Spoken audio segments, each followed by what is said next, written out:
trader.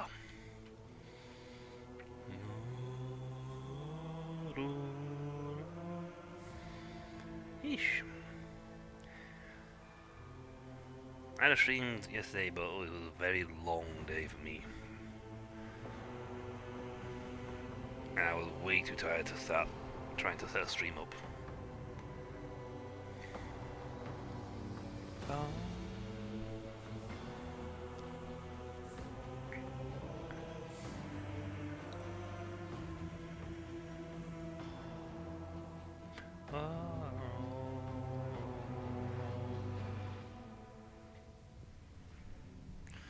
The Burning World.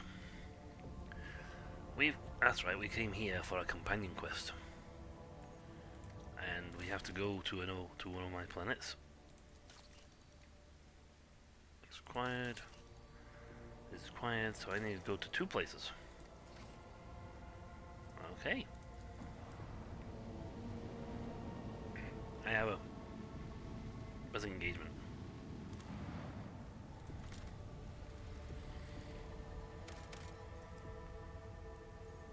Palace of the Atlas. She must go. Avalad, I would have you, but I need some extra firepower.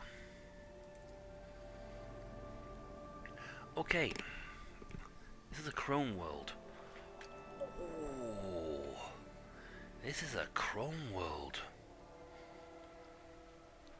Holy mother of... She messed with the Aldari. That's what she did to create her Atlas. She used dark forces and twisted the Aldari souls into it. Oof. I know some people who are going to be very angry with you. This is a Chrome world. The Aldari come... Better law for this before we go into triggering whatever they need to trigger. How big is this map anyway? Not too big. But Chrome worlds are very important to the Aldari. Like, super important. This is where they craft their spirit stones.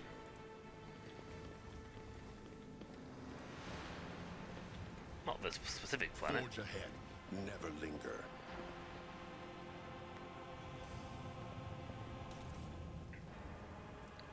House of Cilio need not know what is taking place here. The Navigators are frightened enough by its power as it is.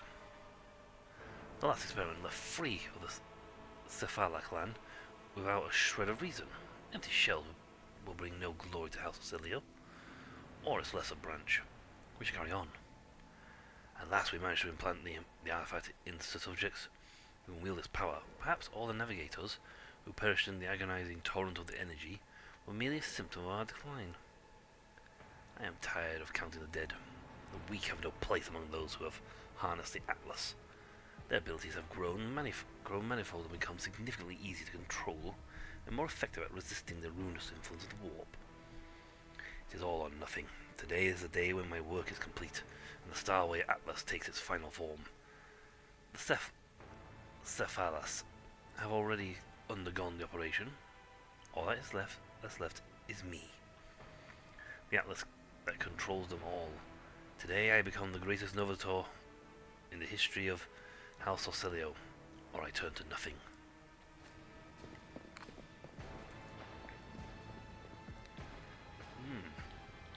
But yeah, the Aldari come to the Chrome world. Can I get up there? Yes. The Aldari come to the Chrome world because... The Allfather created me for They carnage. fear to look at me because of Not my for appearance. this. I fear to look... Centuries of service and practice. Yes. Let's see. Ooh. Chorus of Battle. It's a new sniper rifle. This is going on my character, my main character. I mean, it's an Aldari rifle. I should really give it to the Aldari. But, Let's seize the moment. decide first who has a better gun. Guardian long range. Ooh, she only does 41. I max out at 45. Gosh darn it. New. There you go. Chant of Stagnation. 36 to 46. Chorus of Battle. 43 to 55. Oh, we can both get upgrades. We'll make attacks with this weapon hits all their allies adjacent to the target. Make an attack opportunity against it. That's good. Well, that's too good. It's an Aldari gun. Yeah. Guardian long rifle. It's pretty nice. The Chant of Stagnation on the other hand is good. Oh wow, so once you knock them down to slow, you can crit them into oblivion. Oh, now that's a thing, that's... That is... Yes, I'm doing fine. Danielle? That is a... I think we just found ourselves some really good loot. I'm now super happy we came here. What's on the other branch? Onward to victory. But yes, Aldari come to the Chrome Worlds so that they can put in a long clawed hand on the broken cogitate screen.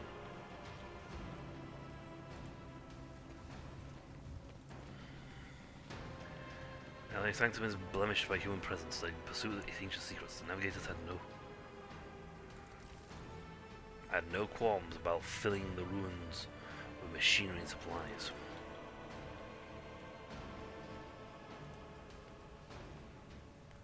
Yeah, I can't get there. Hold on. Both strong and wise is Ulfar. Here you are.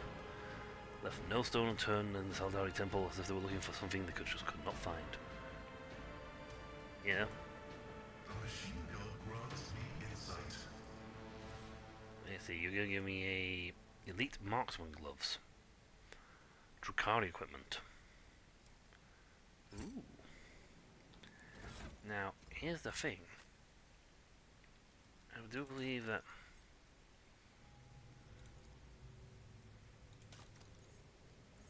she can wear that. Ooh, I only lose 5 ballistic. And she is pretty good at ballistic. So, going up. A space wolf never fails in their duty. Except when they do. But I'm not going to split hairs on that one. But yeah, now they come here to get the these Chrome Worlds, which are twisted by the warp. Stay sharp. And when they do, they get the stones, and they use those stones. When that many-armed monster looked at me, I saw something. An immense black shadow floating just beyond its gaze. There were no colors there at all. None. What you saw was inevitability. Seer of Shael, the shadow of the Devourer. Seek solace in the knowledge that you will probably not live to see the day when it reaches you. Yeah, unless we are really good and we shoot it back. We keep shooting it, and we'll eventually kablap it. Ooh, Kane's Revenge. It's light armor, but counterattack. Can even counterattack with ranged weapons and melee range. Like, oh wow. Okay, I'm getting. Oh, I didn't pick up, did I? I'm getting gear. I can't wear that.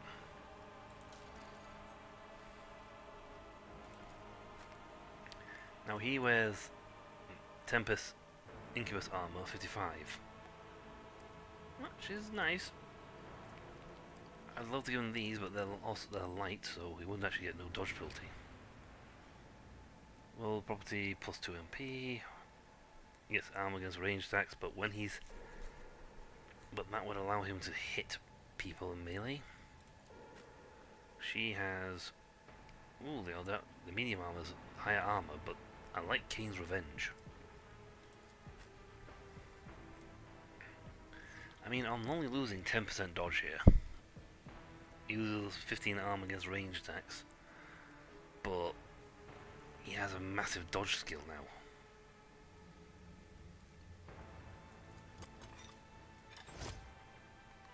Kane. Kayla, Menja, Kane! House of Celia did not have a clue what the chuff they were doing here. They broke all sorts. Oh, too hard for a simple monkey. Page of a long history of what's the history of the Aldari? Stop! There! Ooh, something. Let's see. Immaterium routing amulet and fusion gunspark. Two-handed melter. Ouch. That really hurts. Never linger.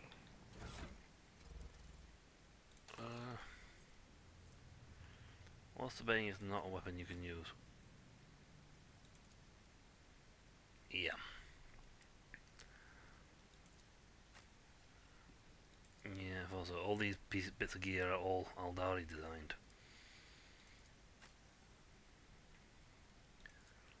So only the Aldari can use them. Or those with Aldari training. Well, I don't use melter guns, so it's no good for me.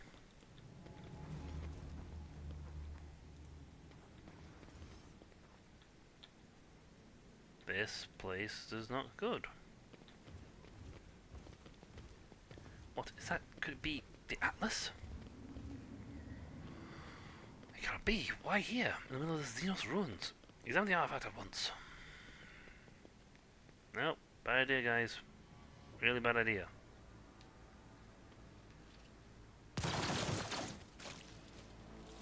Oh, here come the other guys. Begone, renegades! We follow the Atlas call in your wake, child. Stand with us, huh?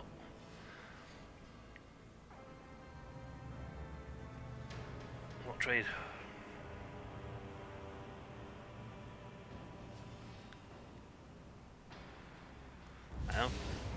I don't think anyone's calling anything. What's happening?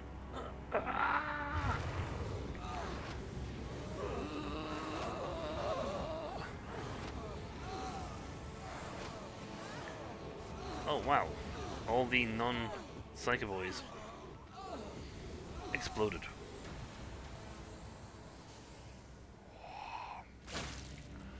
Those look like Harlequins.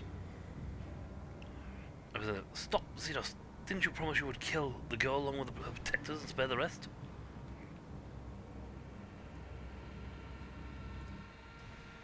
Great Ravens enjoy. What's this? The rogue trader and the traitor to my house has lured the child into a trap set by Xenos. I wish my eyes were deceiving me, but how can I see? But now I can see clearly that the great Regent Aronto was right to send us after your vessel.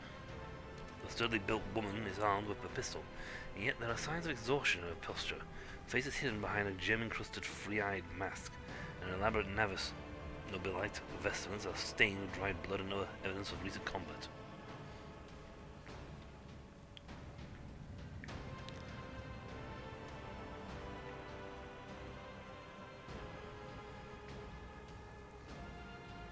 See, how'd you get here?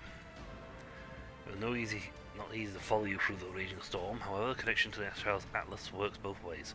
We braved the Tempest with nothing but the call of the Atlas to guide us. We made it. It doesn't matter if it costs us many lives to do so. You will stop the file. Oh, the Troop Master. Here you go. I told you. Harlequins.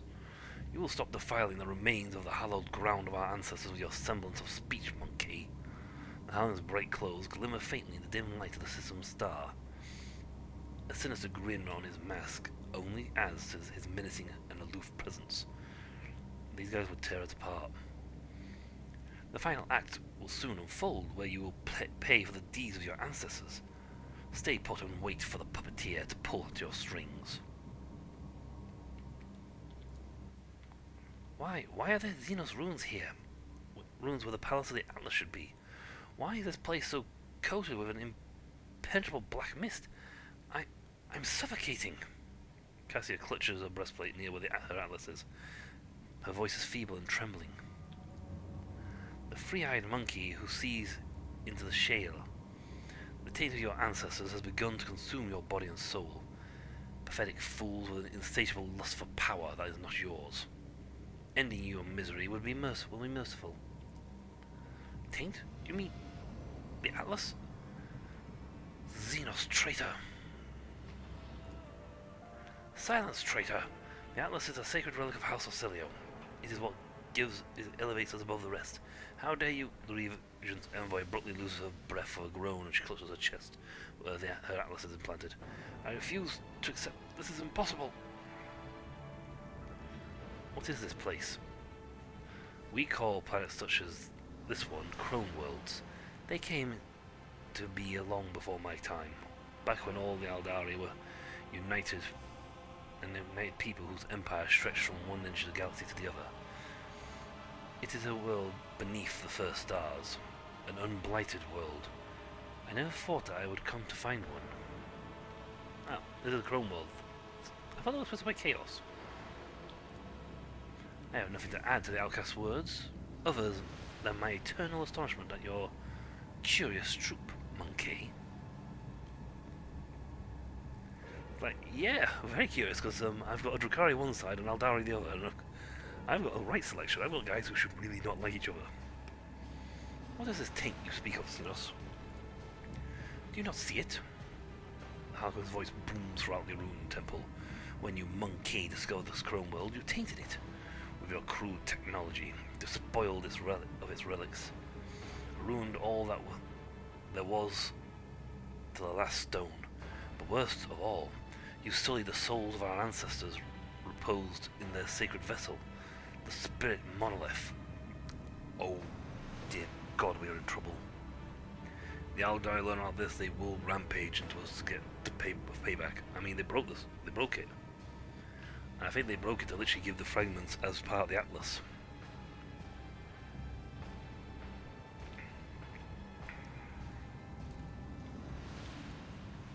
He points his thin finger at the remarkable crystal floating behind his back, and the Harlequins around you tighten the grips on their weapons. Like a sea of bottomless blue. Cassia looks around her with a stunned expression of gaze shifting from one Xenos to another. I did not know that living things could extrude such a saturated hues. I wish I could paint this ocean a different colour.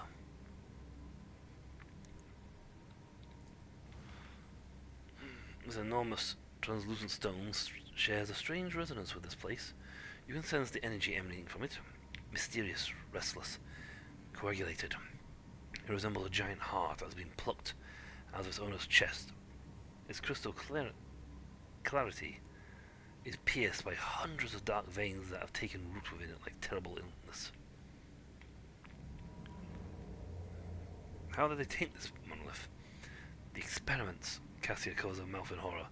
This is where she conducted her experiments. Siphone. No, it's not possible. To consort with Xenos is to violate the word of the God Emperor. This is known to all that Siphone Ocilio executed anyone who showed any interest in the enemies of humanity. Yeah, because they wanted to keep this a secret. Is that so? Then why is it that every piece of metal or fabric in this place bears our house's coat of arms? Open your eyes. Quiet. Malvin's tone is mild, but is not a request. I am unsurprised that the truth is hidden from your gazes, free-eyed monkey who see into the shale. I realized it the moment I met the first of you. Wretched, begging us to help you destroy your own kin. I sensed it within our ancestors' call, their pleas, their endless torment. I knew what you had found was a Chrome World, and I humbly waited for the day you would lead me to it. What is the meaning behind your words, Aether? Troop Master? Athia. You know the answer already, outcast. You've always known.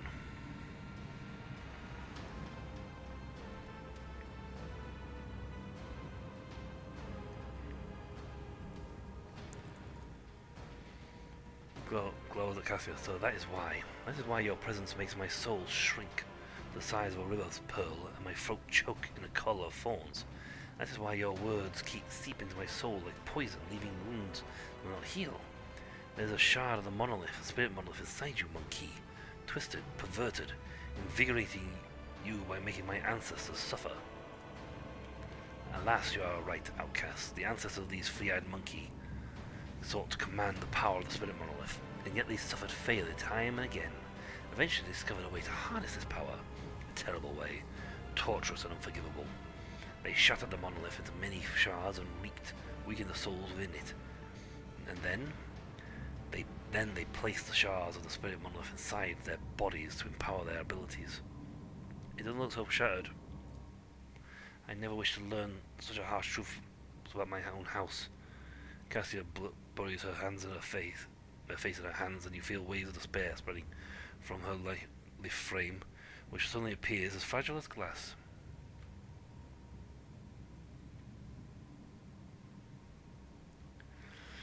Neither Fyodor von Valancius nor Tisiphone was infallible, but that doesn't mean we are powerless to rectify the errors of our ancestors.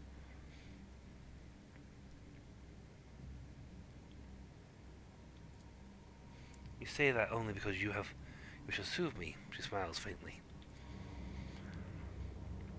The renegade navigator stares at Cassia in shock. You are more than just a tyrant's heir. You are a successor to the mad heretic. A betrayer of the faith. You must be destroyed, you and the Atlas, once and for all. You think the solution is so easy? Don't you, monkey? When you die, your souls become captives inside the spirit monolith. This process is deranging to our ancestors, who have served as the monolith's guardians for aeons. It is equally agonizing to the souls of your dead, and the more monkey souls the monolith absorbs, the more volatile it becomes. The Aldari and the monkey have spent many dances battling for supremacy with the monolith. Its integrity is waning. You sense it too. The only way to free our ancestors from pain is to separate the monkey taint from the spirit stone. My troop is here to perform just that. We all will play our parts today, and when the final act of this age-long tragedy begins, the monkey players will exit this world's stage. A sinister shadow dances in the Alchemist's mask as he draws an unknown device from his sleeve.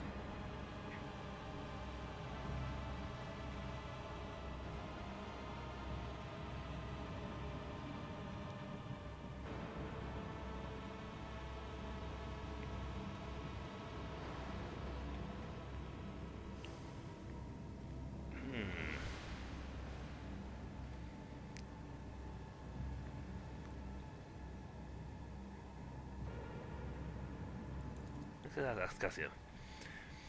Gives you a grateful nod and turns to the Harlequin troop. I cannot change the past, it is true. Nor can I change the fact that my house is forever tainted with the disgrace born of Sisoni's hubris.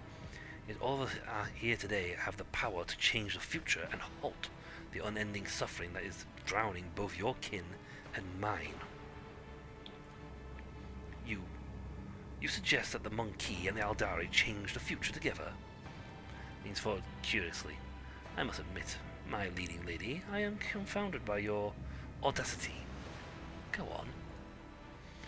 My Atlas places a hand on a gilded breastplate.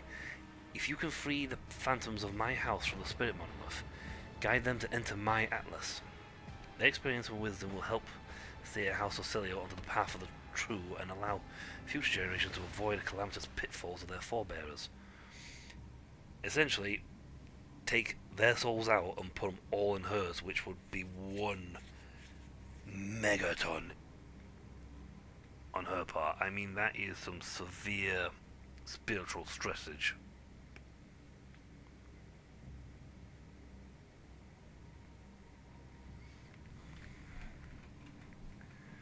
Oof.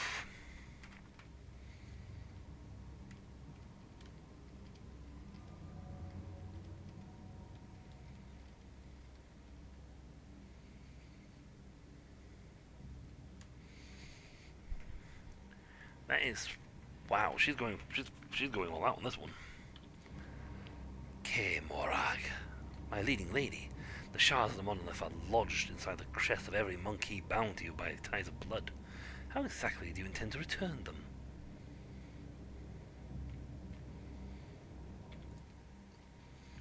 I shall use the Atlas to sever my subject's connections to the spirit monolith, and then I shall extract its shards from every navigator of House Orcelio.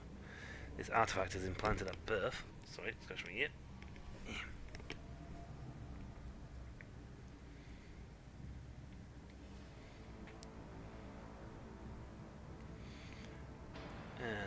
Implanted at birth, but that does not mean that the ritual cannot be reversed. I witnessed its creation through Siphone's eyes in my visions. I lived it over and over again through the memories of the Safala clan. I can recreate the ritual that will return the souls of their kin to you and save my people's lives. Seldom do humans and Xenos get the chance to resolve their conflicts without violence. I second Lady Cassia's proposal. The Harlequin remains as still as the garish statuette for several minutes. Then the mellifluous voice behind the mask says, I am willing to try, monkey. No! The Regent's envoy draws a pistol. I won't let you destroy the Atlas. Even if it is the child's wish. Lady Orcelio, you are too young, inexperienced. You simply cannot comprehend. Boom. You address the future Novator of House Orcelio, one who survived the massacre of Urek V, who has lived following an attempt on her life at the Palace of Dargonus, who has restored her house's stability in what scant time she has been free, while you, all of you, have spent years destroying it from within. You address one who has passed through the tempest of the Sea of Souls to the true Atlas as a rogue trader's ally, yet still you cannot call me unworthy, don't you? Young, inexperienced, kneel before me and I shall forgive your insolence. Put them in their place. Fellowship test succeed. House Orcelio was always loyal to Novator Siphone. Henceforth it will be loyal to her successor, even if you see fit to lead us down a different path, my lady. That was a case of, you will obey. Yeah, know your place. The navigator's voice trembles with reverence. Are you done with your performance, monkey? Then stand aside and do not interrupt.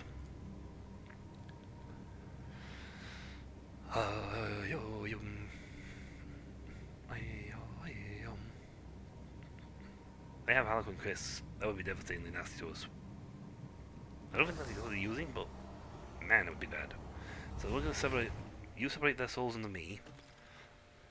Ah, I can feel it again. The tranquility. It's blue. The tranquility. The ancestral souls have found peace, and corruption no longer endangers the monoliths of this world. Ah, so everything was creating instability, which was what was corrupting and twisting this planet. The Harlequin's narrow shoulders now look completely relaxed. Remember our agreement, Cassia Orcelio. We will soon meet in this place again, so you can give us the shards. And now, begone from our world, monkey. They are scary. Can I zoom in on these guys? Oh, again.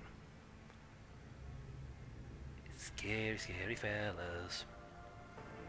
I met one of you guys in Gomorrah. It was fun there too. I'm going to now loot. Excuse me.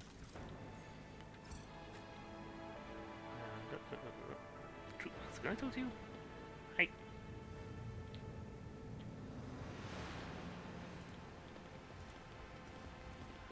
Oh wow, the phrase everyone exploded. Drakari equipment, Aldari equipment. You can't use those if you have either of these. I don't have one of these yet, so I'm gonna take a last gun. The rest can go there.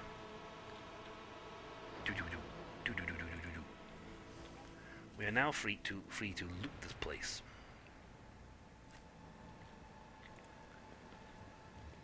Let's get as many points as we can before we leave. I have learned much in my exile.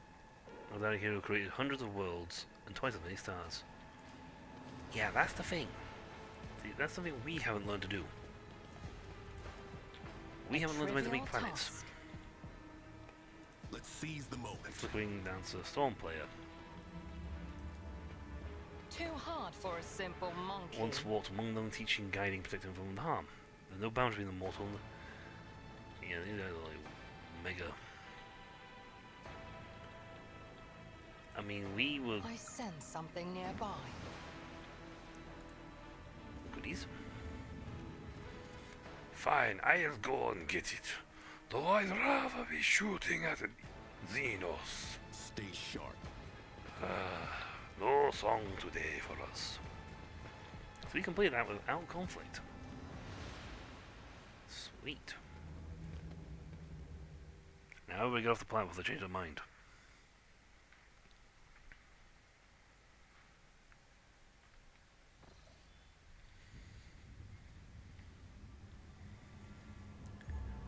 Let's see, I got to talk to Cassia on the ship.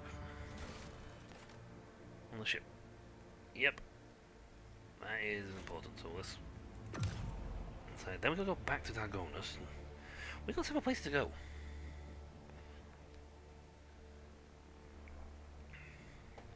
And we got things cropping up all over the place. But it's fine, that is fine. Siphone, so that was twisted on her part. She literally was using the Aldari soul in an attempt to boost her power. She was also planning to take over Cassia's body and make it reincarnate and reincarnate herself in a new fresh body. But Cassia essentially obliterated her and sent her spiraling into the void. Spiraling into the warp, so... Where are you on the ship? There you are.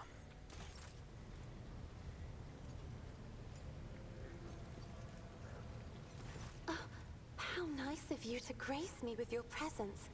I was just thinking back to our journey to the Palace of the Atlas. That is, to the world of Xenos. Remembering that most reckless act has enveloped my mind in a whole palette of hues. But when I think of the great risk you took for House Orcelios and my own sake, an azure shawl instantly descends on my shoulders, and amber sparks flash inside my soul. Please accept my sincerest gratitude. So now the entire power of the Atlas is in Novator's hands. You of all people should know that succession is a lengthy and tiresome process. While my entire house is busy preparing for a grand council at which I am to ceremonially inherit the late Tisiphone's title, I have decided to remain by your side, to relish just a little more of this carefree liberty. For as soon as I am summoned to do my duty, we must say our farewells. What awaits the Navigators at the house now? The Xenos have managed to free the souls of our ancestors from their confinement. The memory and wisdom of those that came before us will serve our house, helping build upon the ruins of the present a firm foundation for generations to come. I believe in that, as I believe in the divine light of the Emperor. Having discovered the truth about the Thaui Atlas, Cassia allowed the Harlequin troop to separate those of Orcilio from the Navigators from the Xenos artifact, and absorb the wisdom of her ancestors into her own Atlas. I suppose so, if by power you mean priceless knowledge. As for the special powers granted by the Xenos souls, the Navigators of House Orcelio will once again have to contend with their own bodily and spiritual limitations. However, I am undaunted by the prospect, for our line and our gene have never been weak. House Orcelio will succeed, and soon we will rise again, draped in white and gold. Yay, so in other words, we're going to earn it this time. Of course. I will try to answer any questions you have. What does your special sight reveal? Reading Xenos' colors has always been a grueling challenge for me. The boundless palette of colors Iliad emanates is too painful to look at. Her hues are bright, blinding, unnatural, and very, very dangerous, Lord Captain. I would never entrust my safety to a being that screams so loudly and clearly of its alienness to human perception. Yeah. I regret that I failed to see Iliad's designs through the prism of my own powers, Lord Captain. But now, I think I'm beginning to understand the Xenos' intentions a little better. Their lies, their fear, their fury. Now Iliad's colors are woven together in my eyes into a single garish tapestry of alien emotions. And though its shining makes my eyes bleed, I see the way Iliad dissolves into the whiteness of grief every time she speaks of home. And the way crimson flashes electrify the air every time her betrayal is mentioned. Very important. Jai continues to envelop herself in the variegation of her habitual masks, changing her colors at will like so many garments. But deep within her heart trembles a timid seedling, Cool. the color of smoky Good lilies. to everybody. It is grimy, burnt, and covered in ash. But it is genuine. Who knows? Perhaps one day Jai will allow it to grow and blossom. The fire of a rising sun illuminates Ulfar's face. A blaze so incandescent, it is painful to look at. But whenever the fire subsides, even for a second, at once an undercoat of dismal grayness and repulsive green haze envelops his shoulders. No one around him notices it. Huh. But I see. Yep. She would make a fantastic interrogator. Her ability to do this would be fantastic. The colorful shards of stained glass have risen up and enveloped Magos Haneman in a swirl of speculations. The silvery glint of metal no longer conceals his anxiety, nor does his scarlet robe conceal his doubts. Cool. Behind the cobalt steel of his thoughts, behind the cold, faded gray of his emotions, an ember, the color of amber, glows in Master Van Kalox's soul. So bright and warm, one is tempted to touch it. Cassie looks in the distance, transfixed as though it's... It is sad that the interrogator seeks to drown it with his own hands in the bottomless blue of duty. Sad indeed, but I can relate. Cassia looks into the distance, transfixed as though it weren't you standing in front of her. Then she snaps out of it and lowers her eyes. The Drukhari, Maradai, Eldari hues are always too bright. They stupefy the mind. But with this Xenos, I can only see billowing darkness where his heart should be. Nay, 1,000 shades of darkness, from a slate-colored haze to the midnight black of a starless sky. I prefer not to peer into the gloom of his colors, Lord Captain, lest it swallow me whole. Yep, that's the Drukhari. The canvas of Kibella's soul has become a battlefield. I see sparks of acid green doubt giving rise to new shades of regret, pride, and cruelty.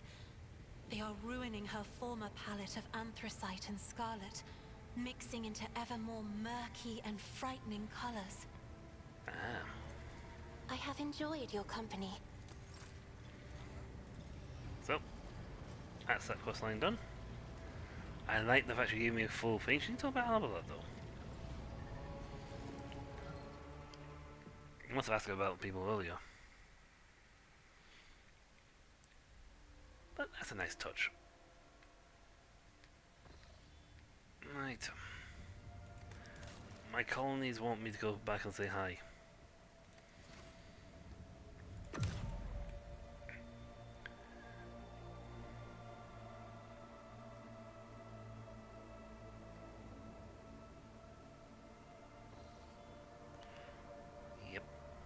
get it for your problems. Okay. A lot of the quests we need to do are all the way up here. He wants my presents. And where's Dragonus?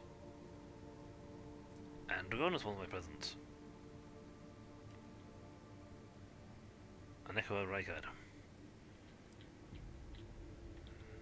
So I could, and then I think that can, yeah, there's a quick route this way. Oh, yellow this. Unsafe, but it's fine. Beep. Alright. And here comes Cassia. Please don't interact with me on the way I'm going. I've got to do a few jumps here.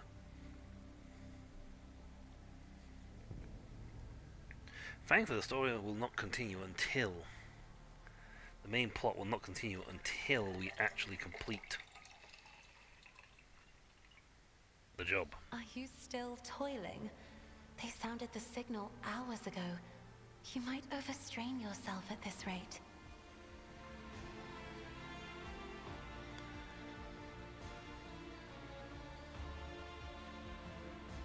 Kazahand, I have missed you too, my lady.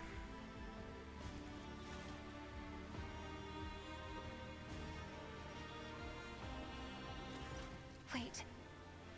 I have something very important to tell you. I will wait for it to continue. The time I have spent with you has been the most cherished time of my life. You have freed me from the shackles of fear and disgust at myself. I no longer look away from the mirror. I am not ashamed of my powers, and I do not intend to hide from the world inside the cocoon I once built around myself. Cool. You have shown me the world without pretense, the way it truly is. Cruel, unfathomed, treacherous, and full of the most beautiful things. And I've realized that life is not at all like the books we read. Each one of us writes their own story, as best they can, be it with ink, blood, paint on a canvas, or a blade that cuts the air. Impulsively, she grabs your hand and holds it to her chest. And I want... by the resplendent throne, I want to write my story together with you. I'm going to do this one because it sounds like the most chivalrous thing to do.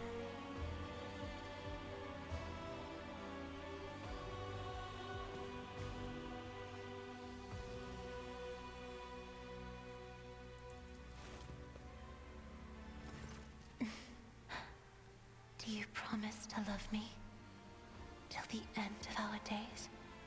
Till the stars in the galaxy fade to nothing.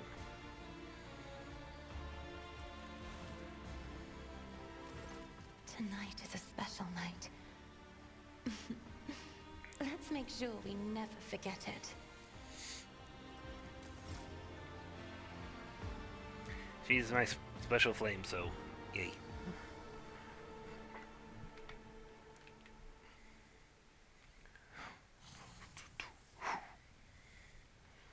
Master, that was quite interesting. Oh, my powers almost got out of control when we... Well, how embarrassing. I think half the ships felt it. I do believe half the ship felt that. Right.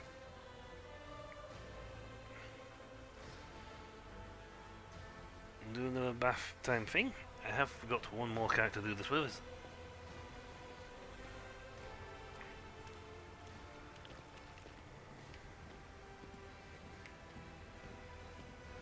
I still don't trust the Lord Inquisitor.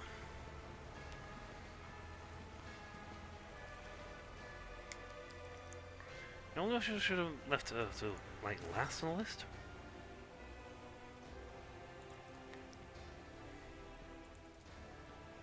Once. I'm as right.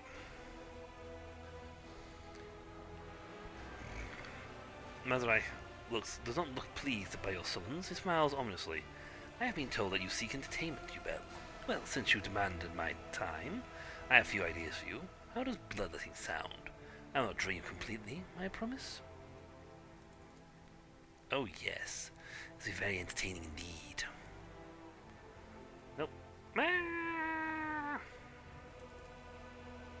Well, Yubel, I've had my fill of fun. Lick your wounds well before summoning me again.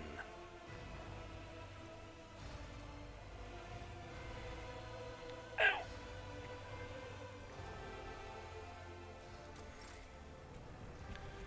Thankfully I'm on the ship, so I'll automatically heal. That's still not fun. Yo, Maeve. Can...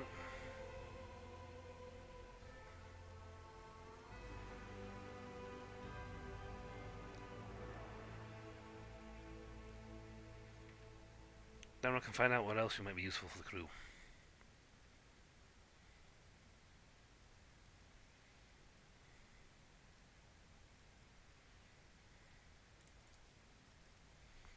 Thank you. Nice.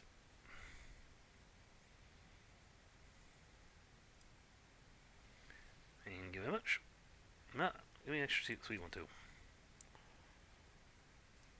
Cool. There you go. If you want to dance while you're in here, do so. No one will notice.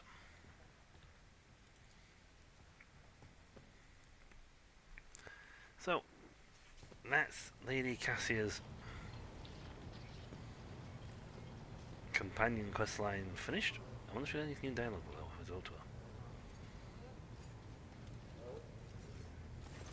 My dear friend, today you have a You are engulfed in clouds the color of dark umber. They carry an old pain and doubt. As if in a trance, Cassia reaches for your shoulder with the tips of her fingers. A strange feeling of relief comes over you. As if your lungs have finally fully opened, allowing you to take a deep breath for the first time in ages. The young woman notices your expression and jerks away, frightened. I beg forgiveness for my inappropriate behavior. When I see such oppressive colors, I immediately want to paint them a different hue, to disperse them. I already mentioned I cannot control it, except this time, I thought I would be able to, for whatever reason. There is no need to apologize. You master the power in order to aid another, to aid me. I am grateful. Yay! I have enjoyed your company. But nice that what you just did was like you removed my chronic issue. I don't think it has. Right. How many interruptions will we have before we actually reached, and use proper English this time, reach our destination? Reached, honestly. I can't go straight to there because I gotta go here first. What?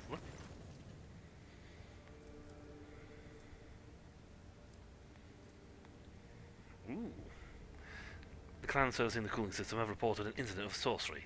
The shadows of the cabins and corridors are coming to life. The voicemen say these strange, writhing things lurk in nooks and crannies at the edges of their vision. If you look away, the thing spreads over the room, gnawing on everything in their path and attacking the weak and infirm. The strange creatures cannot be caught, as if they are sensed they are being watched and sinking to make cracks between the machines and bulkheads.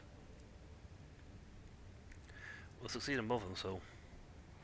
The Ecclesiarchy mission on board the void ship held the summons in every corner of the haunted chamber. The many-voiced chants and holy rituals manifested their power, and the demons skulking in the cracks vanished without a trace. The crew was cheered, and they praised the God Emperor for his protection. I have 10 billion guns on my ship. I'm sure we can beat them with one or two.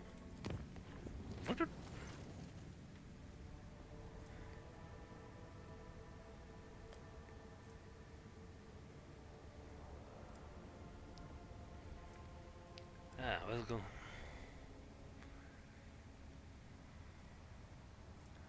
Yeah, let's do coercion this time. Resigning condemnation of weakness, spirit, and body led to arbitrary reprisals against anyone who dared even mention the Troll's hanging rule. With the permission of the confessors, the Voidmen took the task of bolstering morale into their own hands and successfully quelled the rising panic.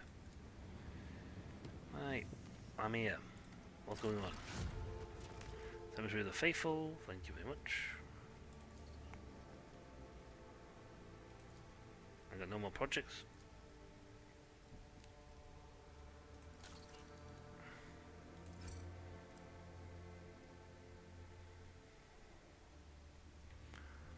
Okay, so I've got to actually go into the colony. I have travelled here.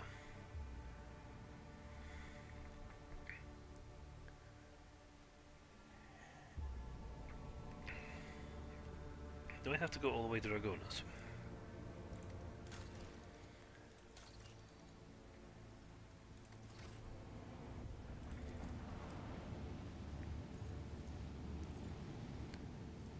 Echo of Rykard.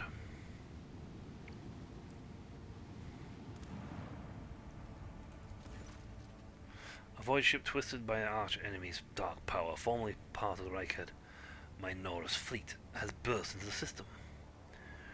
Its cursed vox systems transmit prophecies of doom, promising the colony the same fate as which befell the lost planet.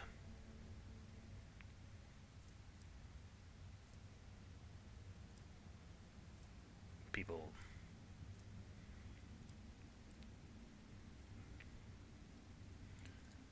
Enter battle. I'm going to blow it to smithereens. Prepare to be blown to smithereens, boy. We're a megaship. I got 3 ships. DLC for the win. And just think there's still more to come. I happen to know there's at least 3 more DLC coming.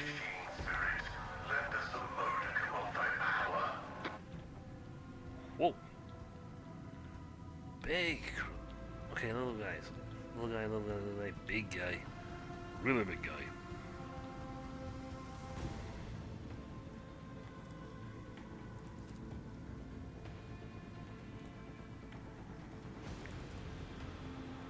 Direct our course.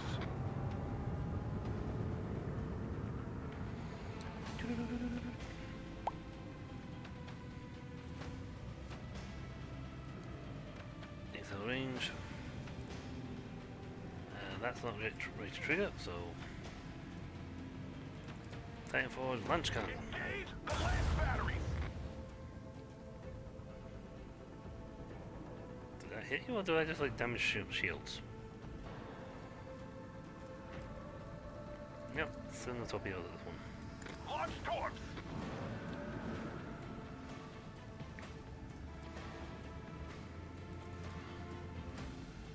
Commence blast fire.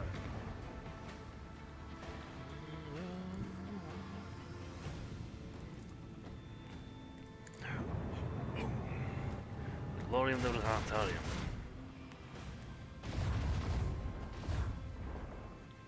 Like that. Your shield's on one side and then they crushed. I haven't got anything to show on the side.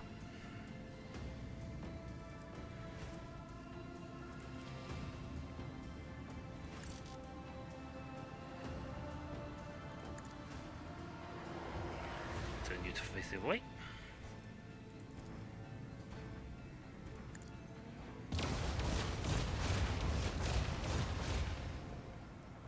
Nice. Okay, then.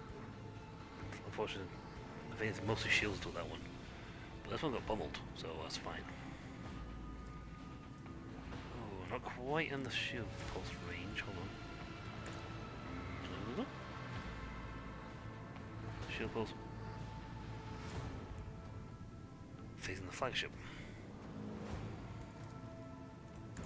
There it is.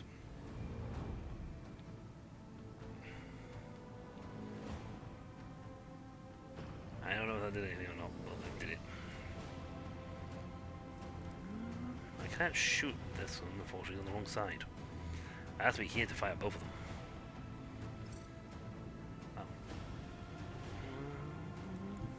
Oh. Adjust head.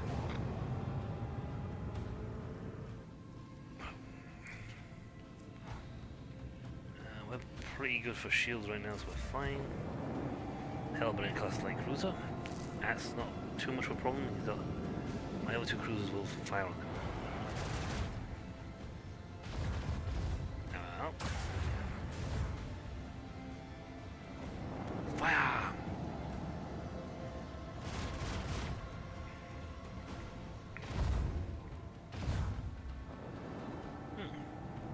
Went for the big guy. Into that fight. I got a mega ship. Can I have that?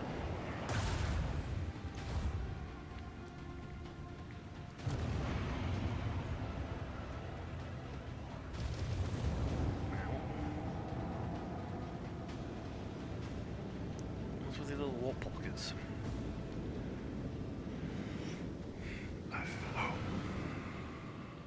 Swift Death Fighters. Crafty Swift. Okay, so go. It's a bit like Battle with Battlefleet Gothica. They're deploying. He has mostly.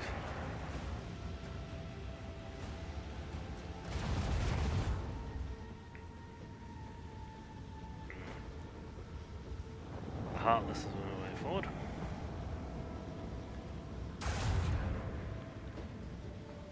He has the most armor, but yeah, do that. Like close and shoot on the weak side.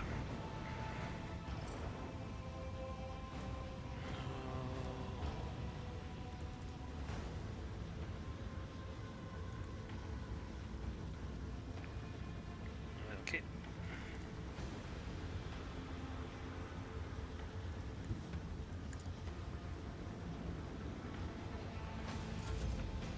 Do that for a quick thing.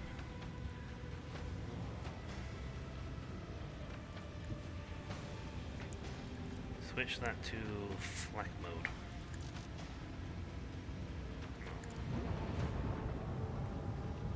Okay. Anti-type flak.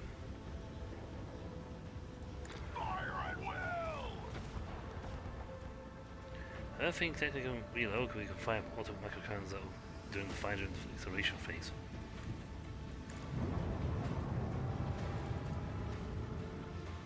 Let the enemy burn.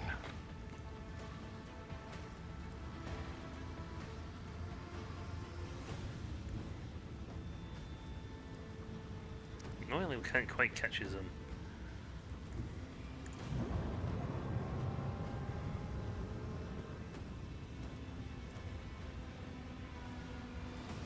let's reduce Agility's thing to up the range. I can't quite catch him there, but if I then jump forward.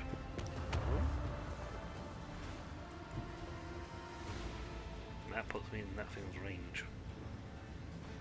Purify the battlefield.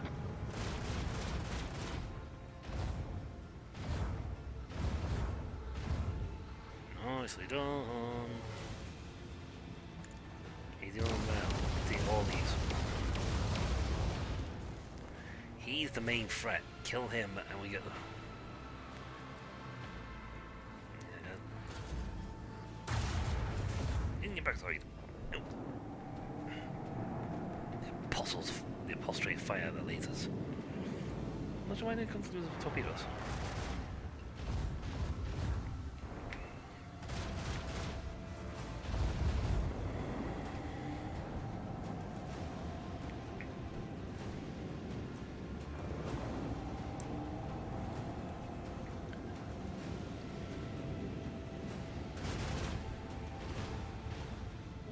Nothing with torpedoes.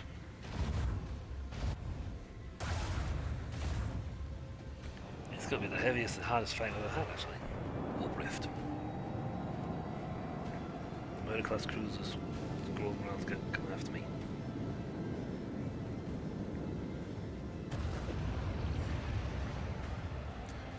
Use psychokinetic fire on me again.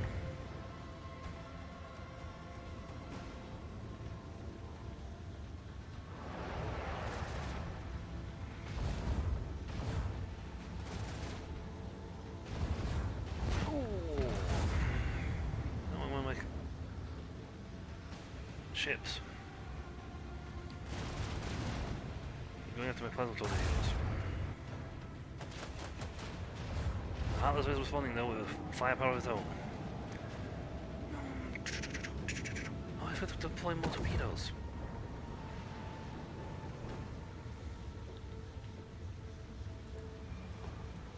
Get him.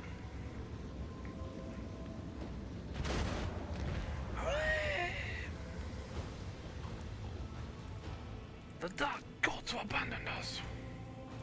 Alright, I'm gonna use that now because I want to do a spin around.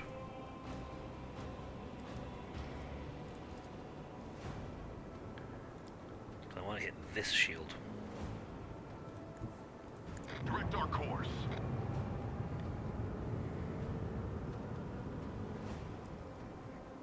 So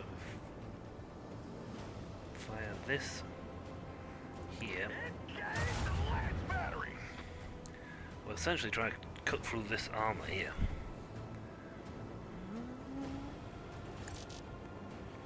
Now, I haven't.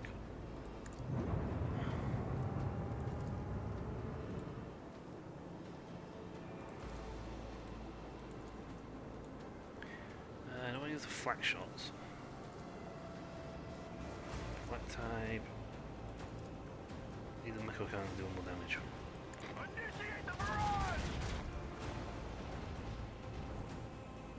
Okay, that went quite well I wanted, but it's too far around for that. Use that on you to spin you.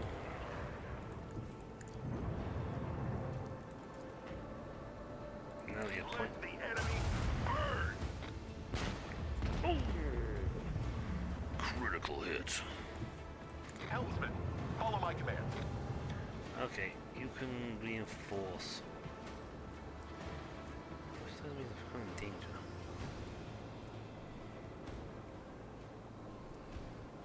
Port.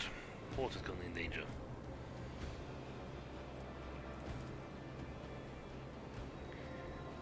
Okay, not sure why I can't use this for a while, but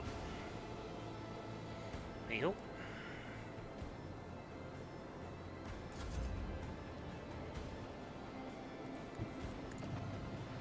Zoom.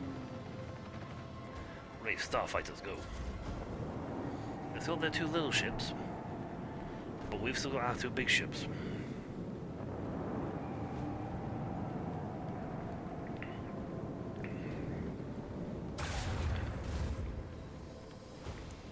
The guy they're firing at is really hard to hit.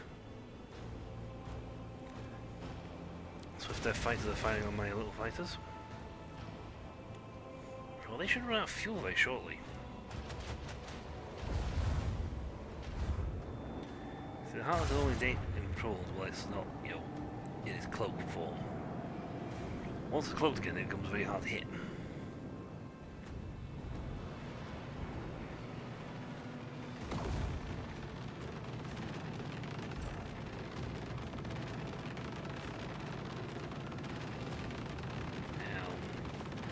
I don't know what that sound effect's for.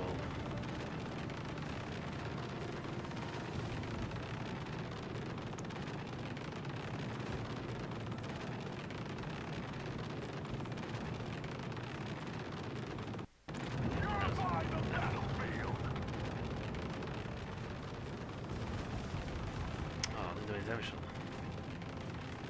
Should have shunted over and then fired. Their attack sound effects are still playing.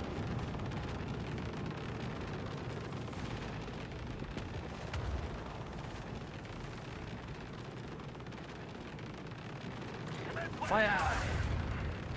The enemies of humanity. I apologize immensely for the fact that I couldn't got the laser cannon machine gun fire going off. I don't know why it's going off, but it is. Helmsman, follow my command. I don't know we stuck a shield over there.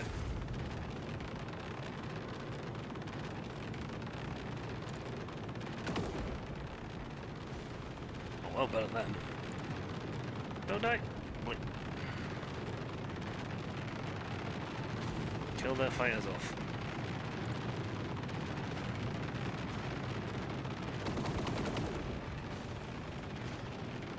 Again, I don't know what's causing that sound effect. So, I do apologize to tell you for this sound effect. I do not know what's causing it. Or why there's the machine on fire constantly. Oh, I managed to hit him.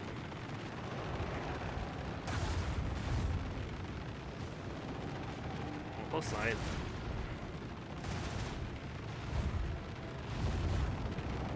They're down to that, and we're Heartless is turn next, so it's probably we might kill him. I might blast him. Oh no, Heartless goes for him.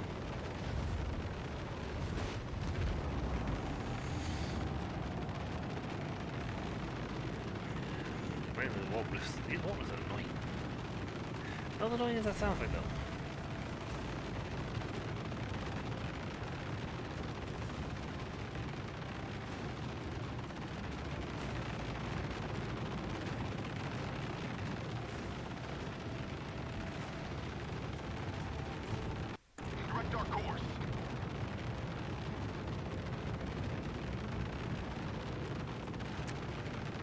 Annoyingly though, the side we want is the one side we cannot get to.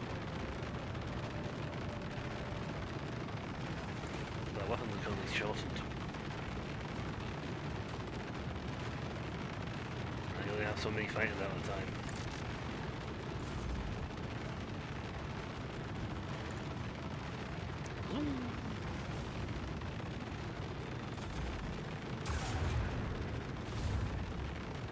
I do very tiny damage because our shields are pretty high. Ooh, it's a point on a warp rift, but there's a gap in his armor right there.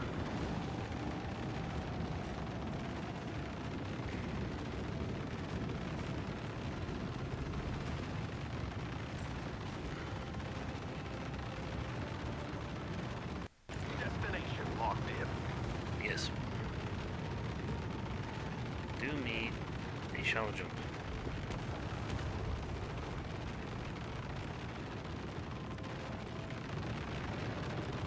Engage the last battery. Oh yeah, you're dead.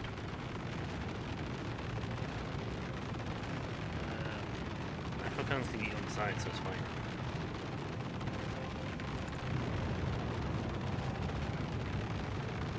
That's the flat version.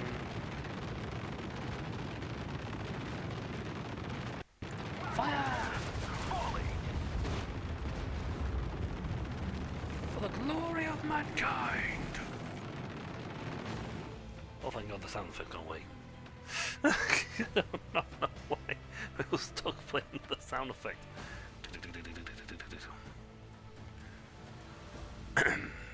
No more will you trouble us, mate. Yes. Alright, that was your problem that you fixed. This was good. Now we head off to Verbos. I don't believe we got a quest to come to do here right now. Yeah, Astro Perfect Choir, new event for Cabal. Deadman's Chest, latest news, leaders, errands, not actually quests. So that's why we had to come to the actual system, because there was a fight.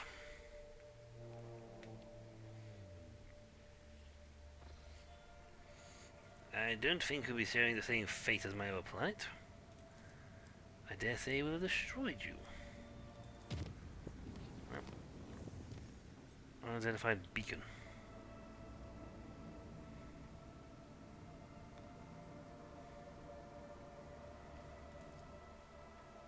Is something happening in this place?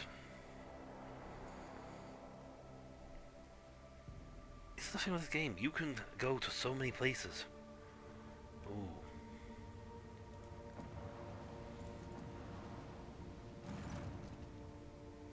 The endless canvas of the cosmic void is interrupted by what looks like a bottomless hole. Sight cannot pierce it. No stars, no planets, no cosmic dust. There's only total darkness. The Augur team has failed to glean any information from the anomaly, and under the influence of the mysterious force, the void ship is slowly drawn to the heart of the darkness. The officers on the bridge wordedly look up from the cogitators. The machine's screens turn on and off chaotically, not obeying any of the operator's commands. The walls of the bridge, the crew's silhouettes. The ship's holy machines tremble and stretch out like rubber bands. Alerts of malfunctioning cogitators and maddened chronographs come in from every deck, as do reports of indescribable hallucinations gripping the crew, while the tech priests are trying to placate the machine spirits. Helmsman Rave-Up reports that the situation's bad. Navigational systems are barely functional, and the invisible force is getting stronger and accelerating, ceaselessly dragging the vessel into its dark bosom. There's little time, and the Lord Captain must decide: leave the dangerous place, or give in to the force and study the anomaly from within. A few operators managed to wring a minute amount of useful information from out of the archives. Such anomalies are extremely rare, randomly appearing gravitational wells connect different points of space. Where such a well leads is impossible to predict.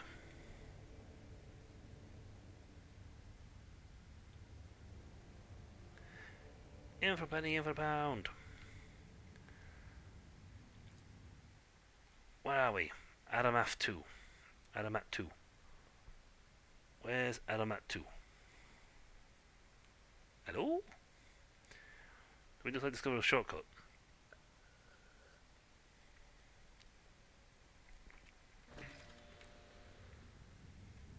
Oh, hello.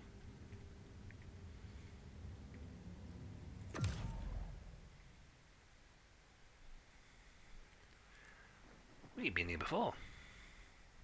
I know, because I've explored those planets. I haven't actually explored this part of space, and I am... Oh, well, we're over here. Wouldn't you just spat me out here? I know it's a stone's throw away, but still. Hey. Chart me.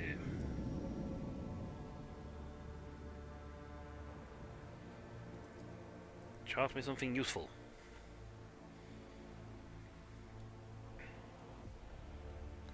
All those points I had for the cogitators before have all gone poof. A warp gate.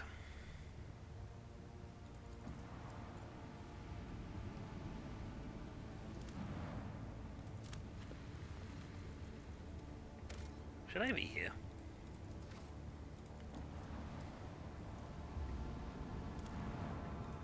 I mean, should I really be here?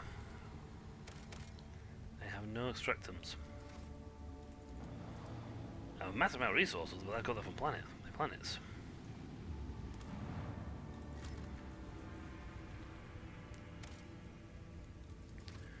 Alright, let's go blow these guys up.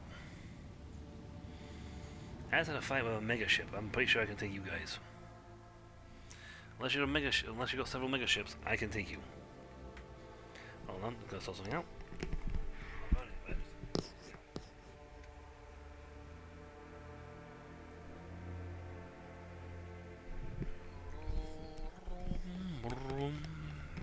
That's better.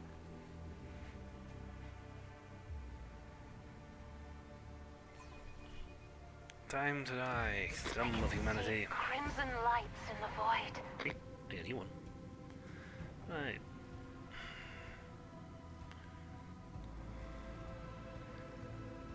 We're only iconoclast. I eat you for breakfast. Not close enough to shoot you with that now. Commence lens fire.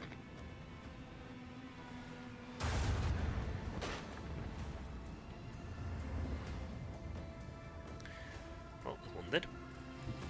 Really thinks one was not supposed to come here with such high grade weaponry.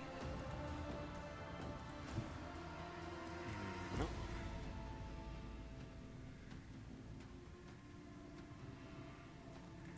Can't quite get the angle for this.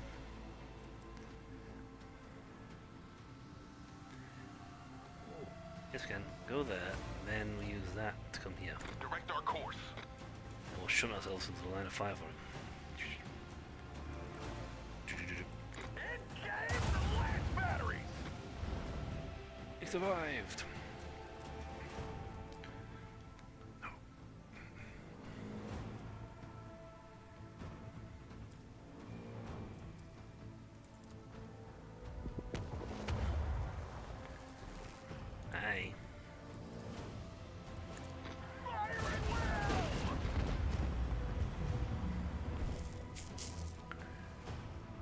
Yeah, it's got the premonition.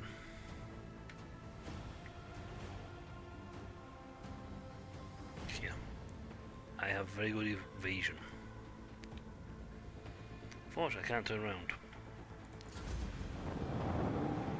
Not unfortunately, there's only 3 guys left.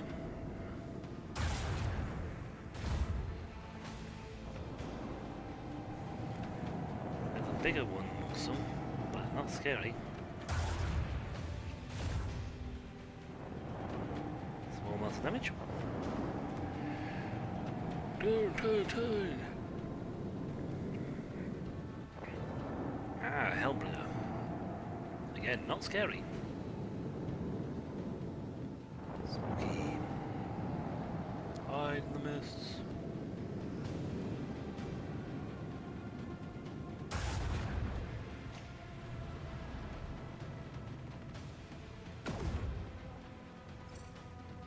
I need to turn around.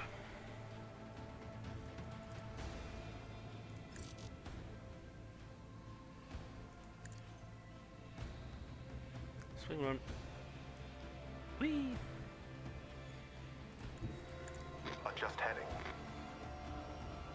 Yeah, I need to move.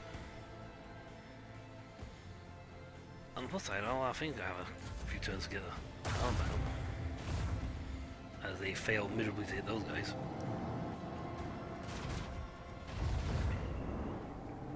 Melter cannons.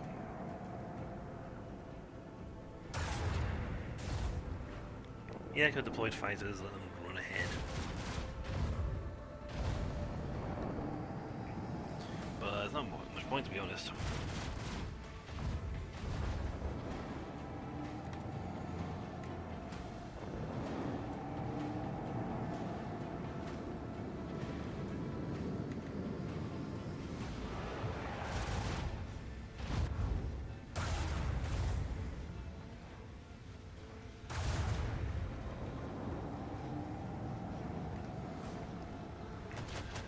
At least get closer. They exploded.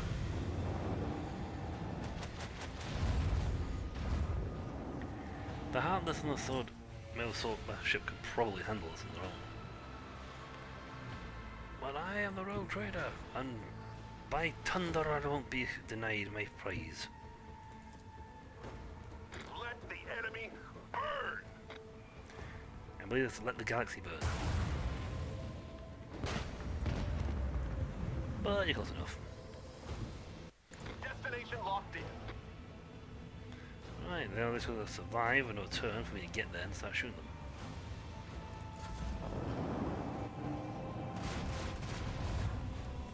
While being pummeled from both sides.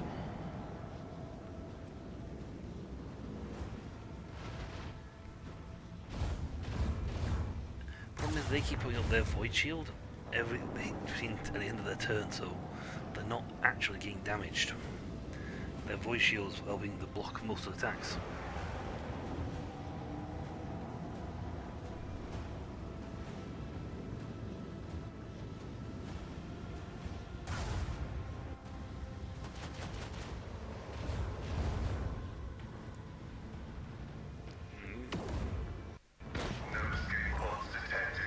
Obliterated. Emergency beacon detected.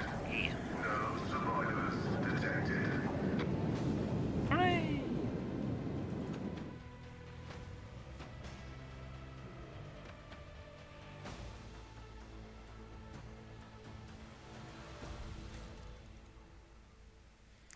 Well, let's see. Improvements, you know, all hands on deck.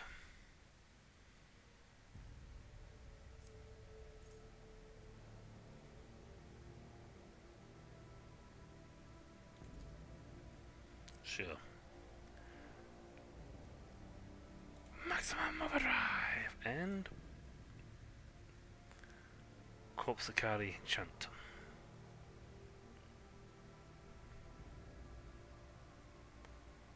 Wow, that's pretty nice actually. I don't mind not having your multiple torpedo tubes fire at once, but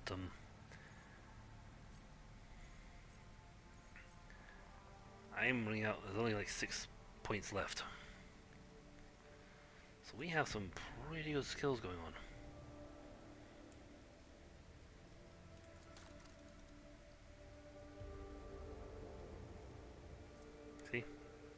he keeps doing that, and because of master maneuvers, his master maneuvers, I can boost his thing. I have a score of 200. Nobody can beat me. Only one person comes close to me, and that's her. In the maneuvers department, he is still number 1 when it comes to that. That's why I boost out that stat for him. Right. I think I scanned all them, so... Warp gate.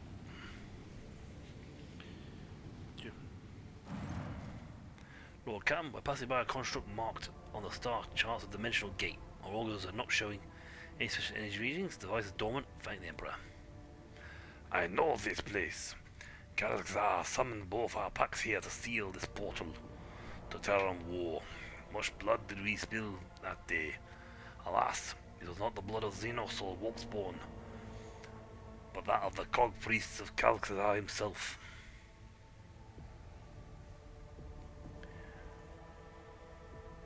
While they were working on the gate's foul machines, the breath of evil coming from the other side was turning them into frenzied monsters. Where's this gate? An ancient Xeno artifact, older than humanity itself. Judging by its design, it's a gate leading somewhere. Possibly straight into the wicked abyss of the warp. Considering all the nasty beep that used to roam around here, many captains and leadership Theodore included, have tried to reveal its secrets, but it seems that no one can figure out how it works. Good for them, if you ask me. That looks, given the design of the gate, is not Aldari. I'd say, given the design of the thing, that is Necron.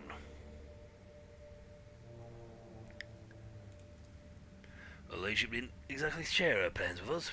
Always kept them close to her chest. But I'll go out on a limb and say she was searching for a way to open the gate and see what's on the other side. The Cognizance fleet conducted its own analysis of the Xeno artifact. All records of the expedition onto the site were added to the expedition catalogue. Nasty in what way exactly? I don't want to repeat the rumours and I don't know the truth, but it was bad. There was word of ships and even whole trade convoys disappearing. Captains started avoiding the system, until eventually the Lord Inquisitor came here and made short work of it. There hasn't been much in the way of rumours ever since. Actually, the Inquisition made sure avoid and get them out shot. Whether the gate used to spew out, it must have been profane and the danger to humanity. It's a Necron chronogate.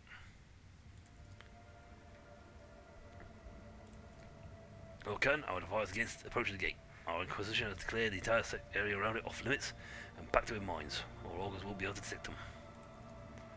So right then. That is a Necron Chronos gate. Chronos gate.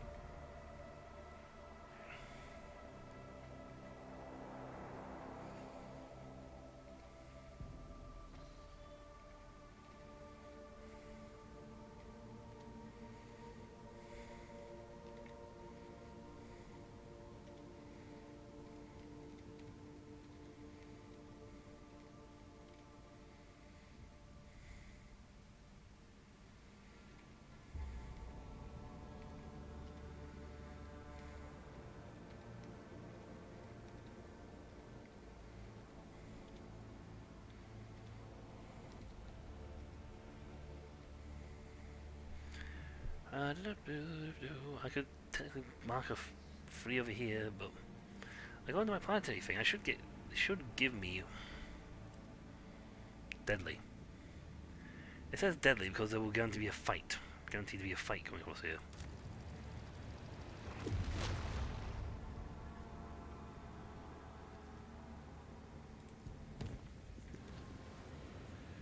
Right. Damage taken. Okay.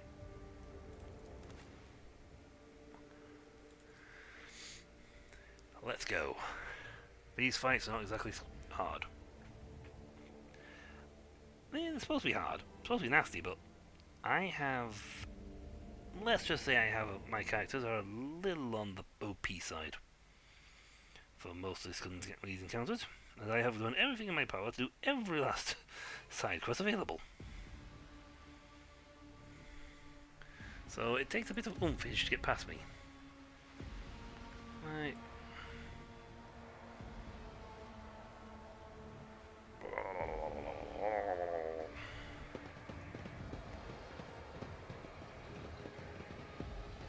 Where's the nasty? Onward to victory. None shall suffer your foul taint. That's it? Plague bearers?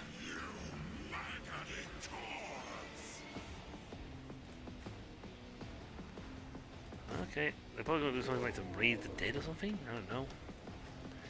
But then I'd say, oh no!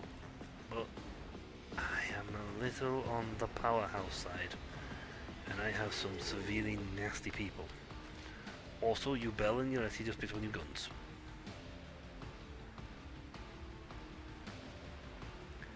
And they are absolutely awesome.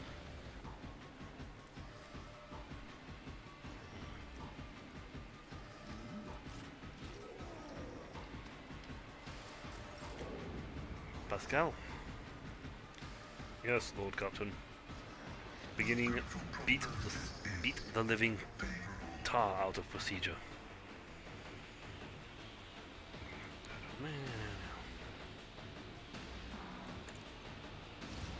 I love the new guns that I picked up for you, Bell and Yuleti. 2 new sniper rifles. They're absolutely ridiculous. Abilities for everybody, but mostly for me. I don't do very well at shooting, but I hit really hard.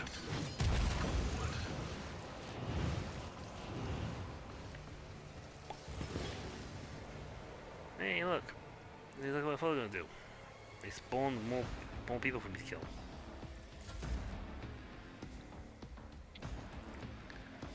Hey, Ulfar.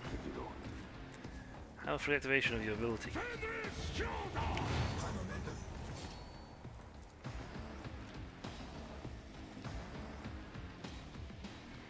So it shall be.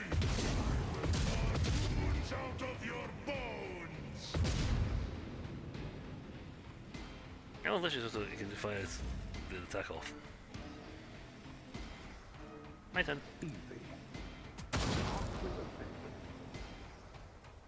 Let's set this in motion. I know what to do. One. No. And claim the bounty.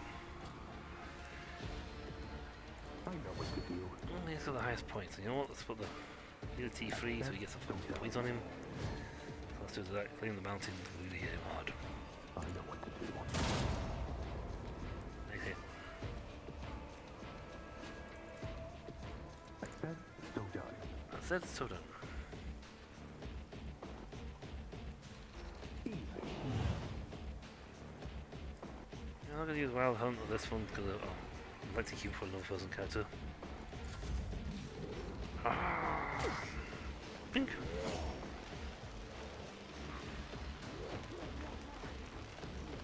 Second wind. Yeah. Malice and grace.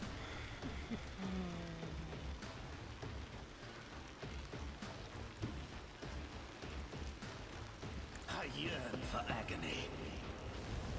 I'm done playing with you.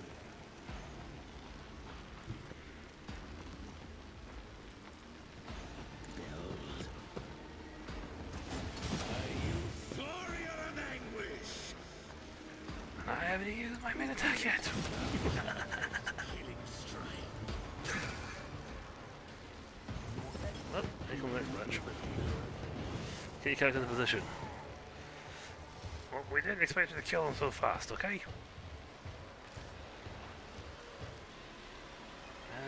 Pascal's actually good with... You know what? Ellen's actually good with the R.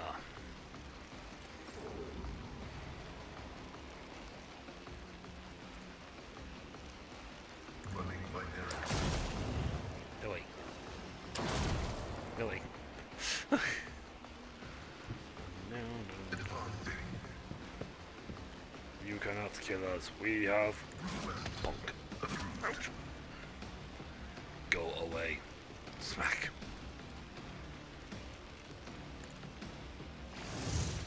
Oh, they know my fields. The Omnissiah knows all, comprehends all. Plague undead. Eh, not really a plague to be honest. More of an annoyance. The scriptural prognosis is favorable.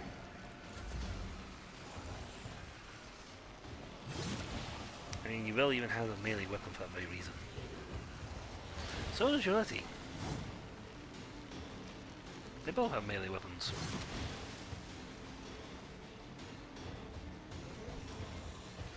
Oh, there are a lot of them.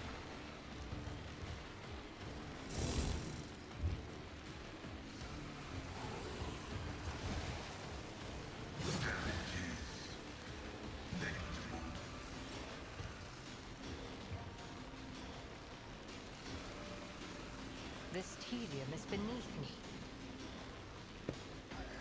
Oh, I'm not allowed to shoot at that.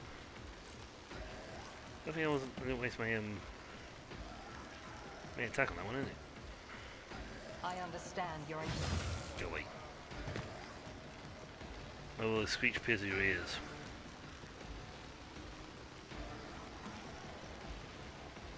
I like the Incubus Glaive and the way it glowed.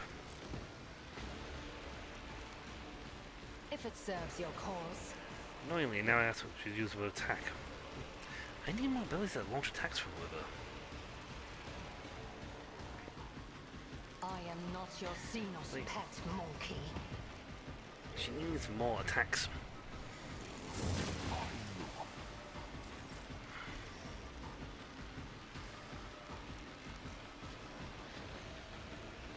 Me?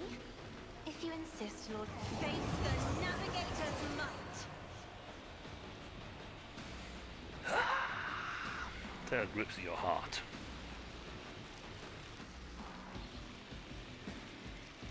If I may. And whoop. There you go. I'm sorry, Lord Captain. Do forgive my the unfortunate event there. I am a navigator, not a servitor. Now Unity can actually shoot properly. If it serves your cause. I'll deal death with my hands.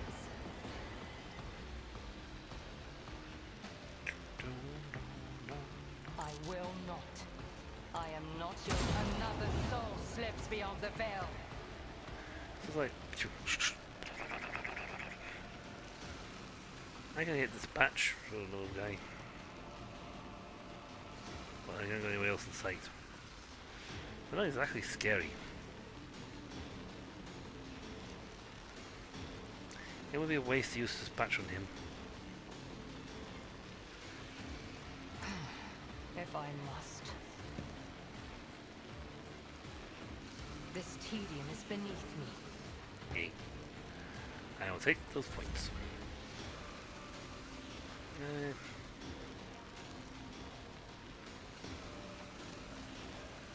Ulfar I can't reach. Ulfar's turn's coming up anyway, so it doesn't matter.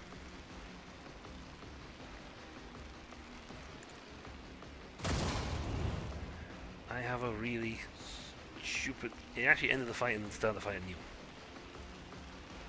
I know what to do.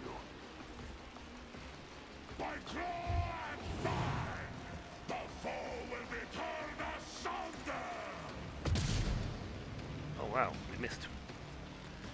Kick him. Corpse die in disgrace. I will carve runes out of your bones. Even now, kick him.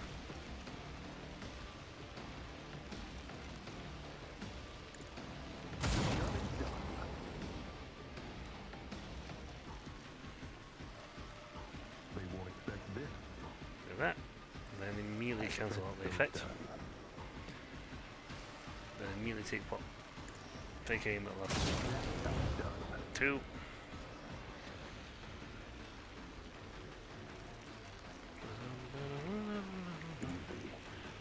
I know exactly. There's one, literally one there, and the other one up there.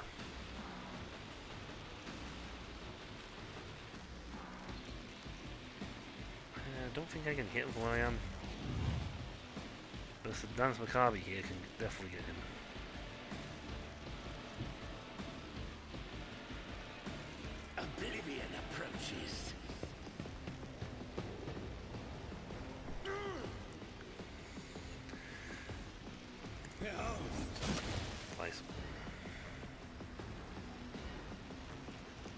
Don't distract me.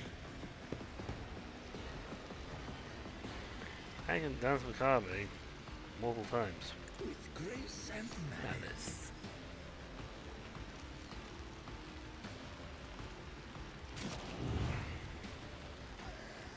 Watch. Not that I need to activate a strike. You know what? I am the raving tempest incarnate. Like, he could actually do, for more than likely, he could have actually activated that and just won and gone through this entire squad, gone through this entire army on this. Oh, yep, I'm in another fight, though. How many guys are there? We sort of gone through them one by one by one by one by one.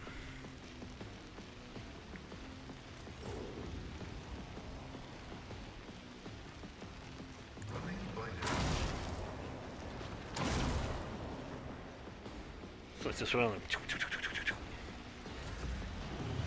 You know, this would be more entertaining if these witches were not so easily killed. I will herd the prey. How many more guys want to come out to fight? Because Mazurai here can literally do this all day. I'm done playing.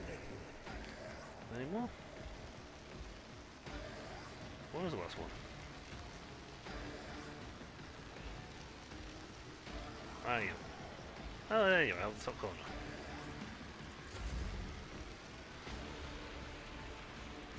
You see him? I approach the designated position. And dead. Deal death with my hands. Anyone else gonna join in? No? Nobody else? On violence and salvation. Oh. Everything else is rubbish. Probably the most of loot I get from these places, to be honest. There's never more loot around here. There's never any, you know, like, pick up stuff. There's always loot from corpses, like that. Yep. Don't care. That is literally not an issue. That was a non-starter fight. So, what happened there? Was it a thing? It's like, dude, we destroyed them. It wasn't a fight, it was a slaughter. If I was a servant of chaos, I'd say Corn was on my side. Right. Verus. So I should go to the system in question. The plan in question, okay. Good to know. Event epidemic.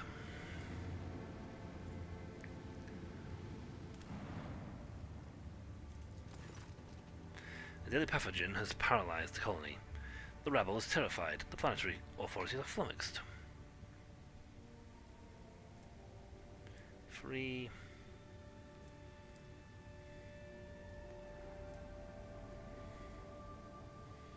Strict quarantine.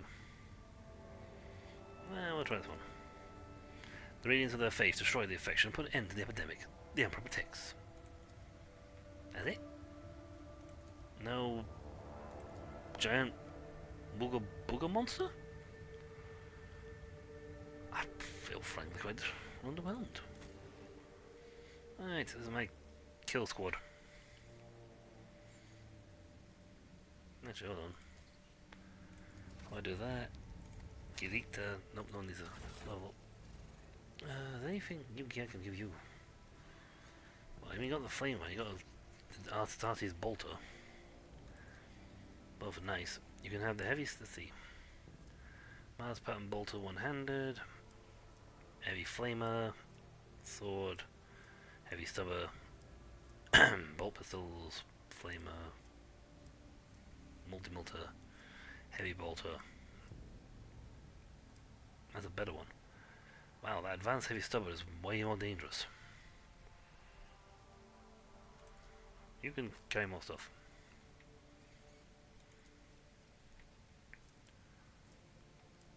set from oldest to newest. Type, there we go. Heavy stubber, heavy stubber, heavy stubber. There's a banner somewhere. I mean, you have the raw the rifle, which a bit useless to be honest with her. Calibrated heavy stubber. The advanced heavy stubber.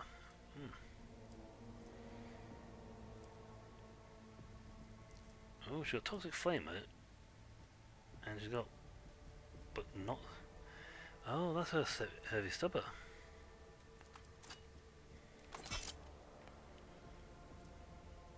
Breacher's armor. Cool. Okay, never mind, big guy. I thought it was a spare gun.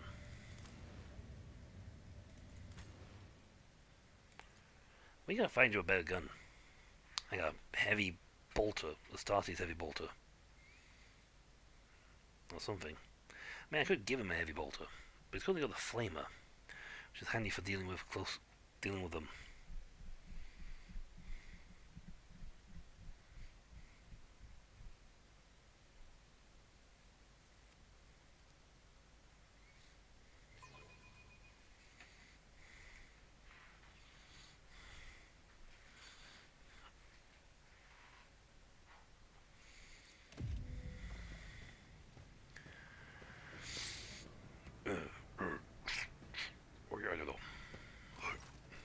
Greeting your lordship. You've come to collect him, haven't you?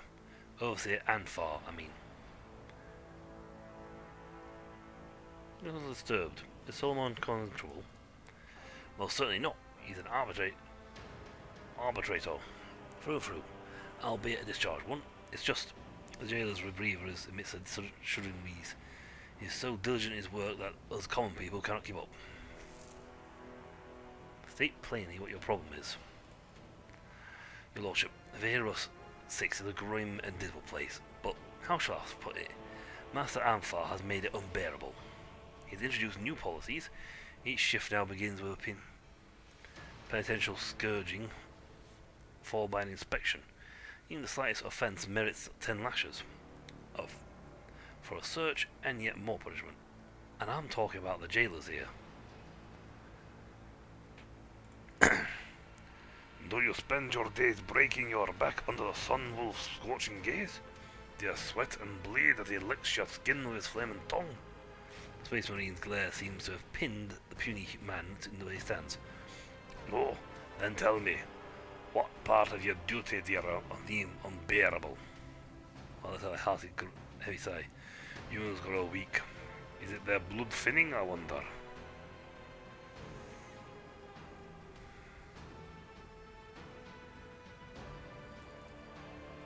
I'm in charge of just that sector, or was in charge anyway. The head of the colony said that now that we have an ex-arbitrator, we should heed his wisdom and learn from it.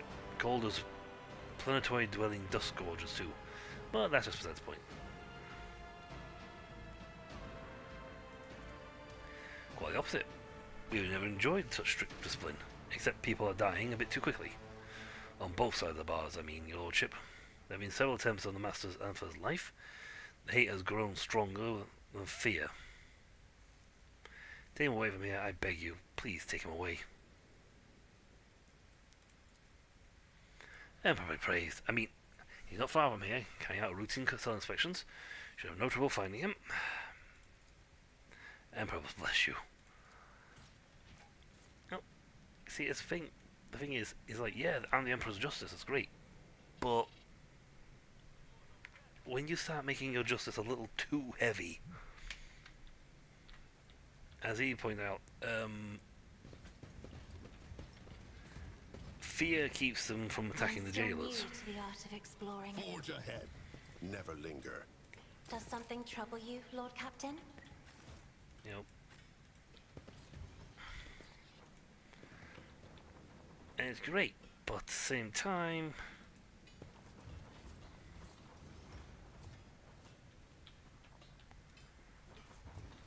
if they get too discouraged and too riled up, then their fear turns, as he says, to anger. And that's a problem.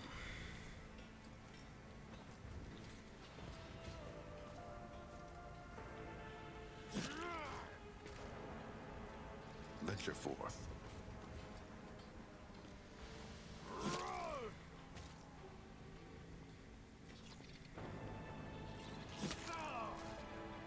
I mean, he's...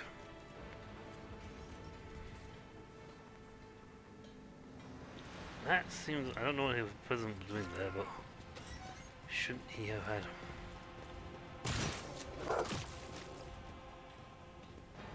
What the... It doesn't matter. They're already dead. Solomon turns sharp towards you. He's not wearing a rebreather, and fresh bandages peek from under his uniform. The former protector roars, consumed with rage. Who opened your cells? Who did it? Speak, or your deaths will be. It seems Solomon is a breath away from lunging at you next, but recognition glimmers in those deranged eyes, and his voice goes quiet, as if all his strength has fled him. Galeto?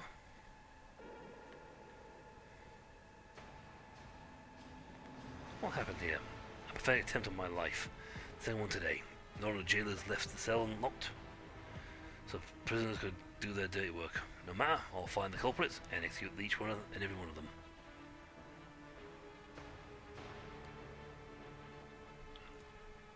I failed the mission. Failed everyone.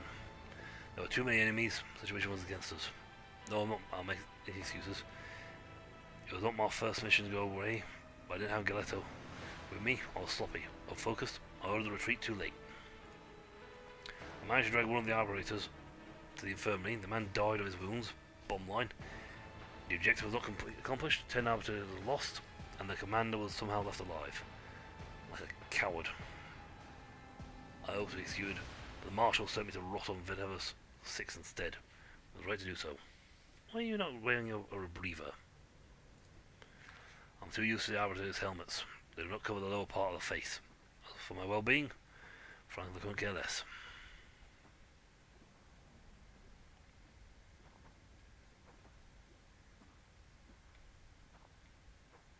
Come.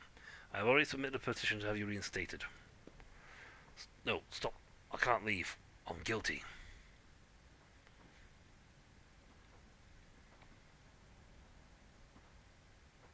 I almost want to say DX1, pull yourself together. Spineless worm, look at the state of you. Guilty? What are you talking about? I've driven myself and handed down the sentence, not because of the demotion. That was the last straw. I cannot do it anymore. I cannot look at the lying governors as scoundrels who succumb to corruption. Or the Xenos who consort with humans because, from take me, it is permitted under the law of your sector.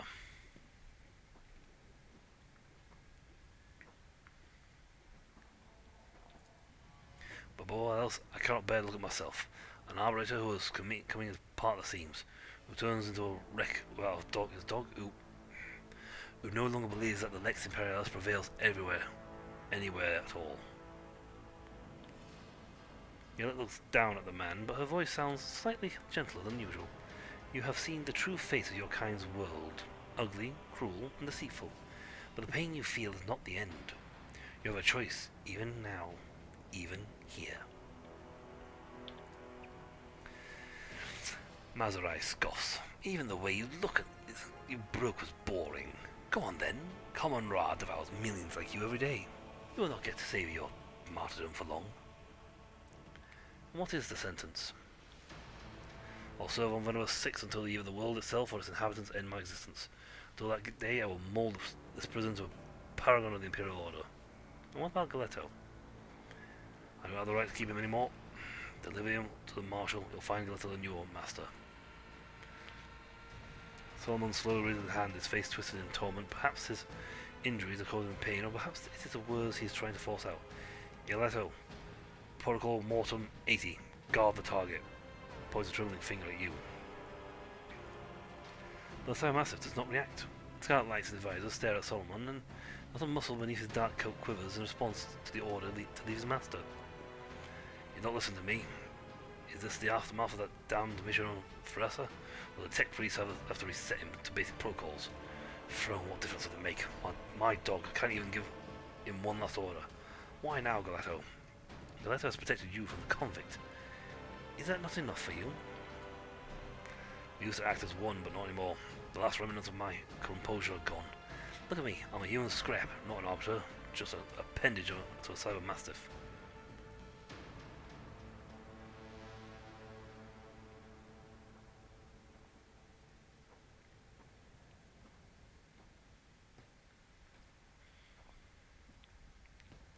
Even so, I am not leaving without you. You will. You can't stand here forever.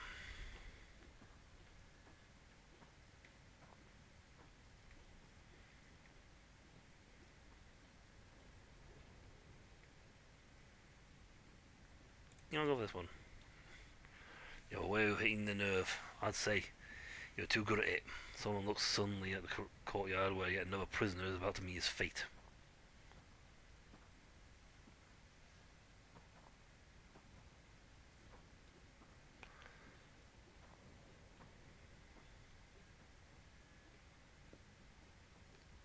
You know what, I'm going to go for the second one here. I hadn't thought about it that way. Some plan I've made for myself, craven fool. But now I see where I've failed. And you. You didn't even relent. Didn't let me end my days in this on me. I guess ignoring me. I guess that means I'm still worth something. You've convinced me to the void with Veribus 6. My place is not here. I'm ready to serve once more. I will head to the ship at once. If you need anything, you'll find me at my usual post on the bridge. Good, because quite frankly, you're starting to get a little too psychotic on the prisoners.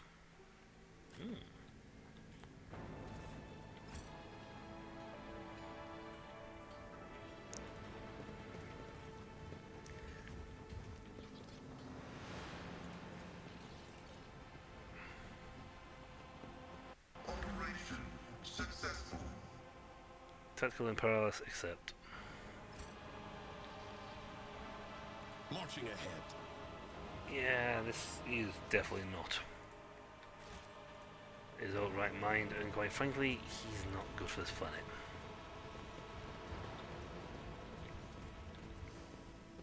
He's too blunt.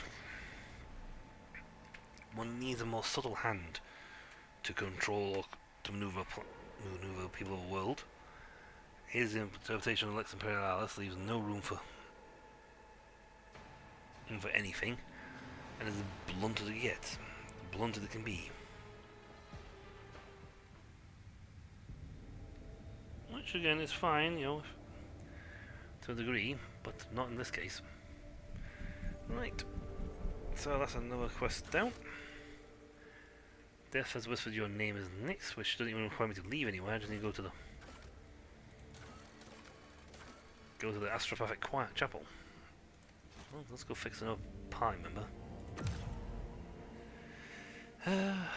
Job of a low trader is never done.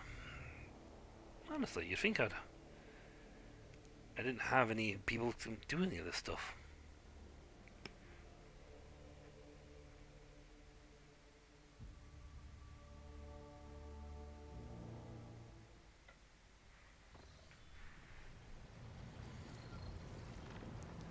Right. Let's go fix the assassin.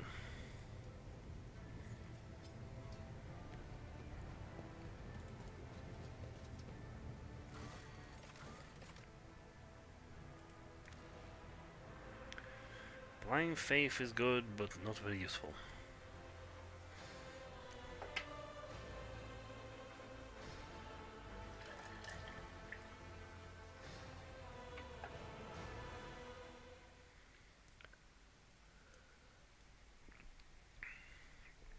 I know how things that come in my mouth is probably heretical, but it's kind of the truth. Faith is fine. Blind faith is not.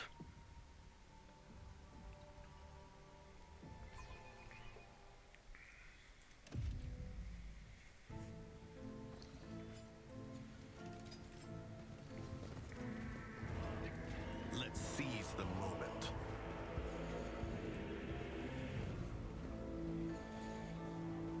Hi, Wise.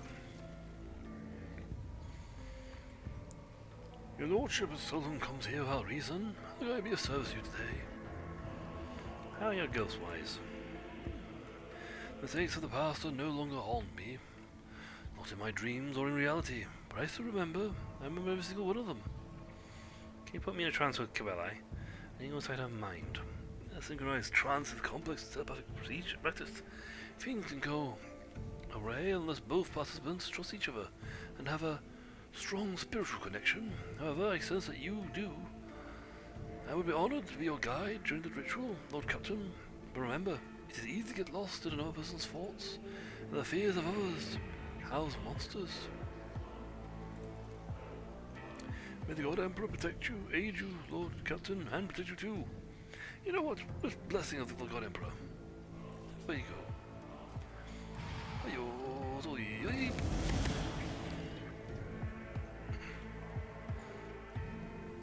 the constant spasm and twitching and that lot that he does is quite natural. Oh wow, so just a giant composition line to essentially a giant burning wall.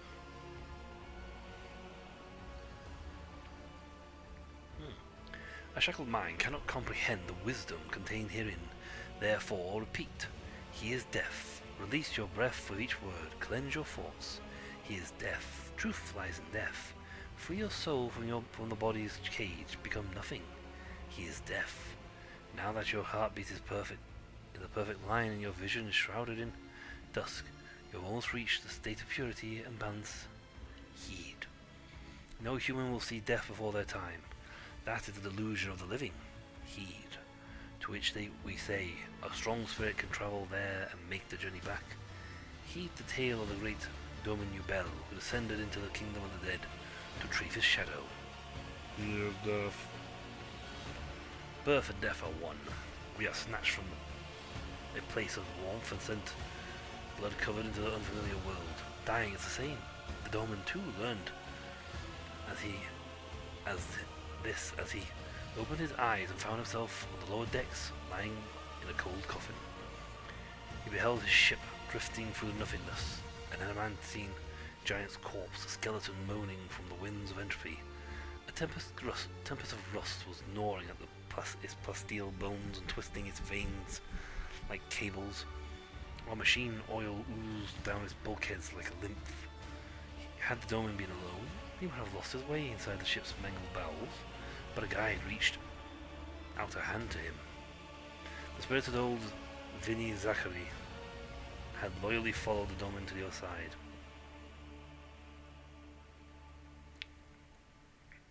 In the labyrinth of the hereafter, the piercing gaze of Vinny Zachary discerned the thorny path to the halls of death. The loyal servants swore to protect his lord.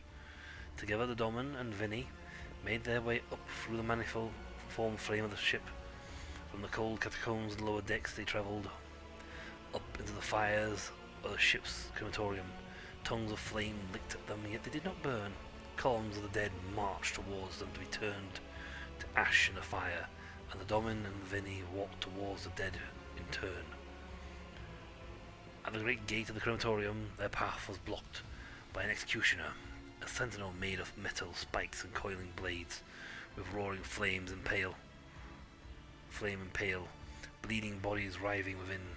Such is a blade that has lost the strength of the tenants, a murderous monster no longer driven by faith, but by dark desire. The Domin saw that the fight was inevitable end.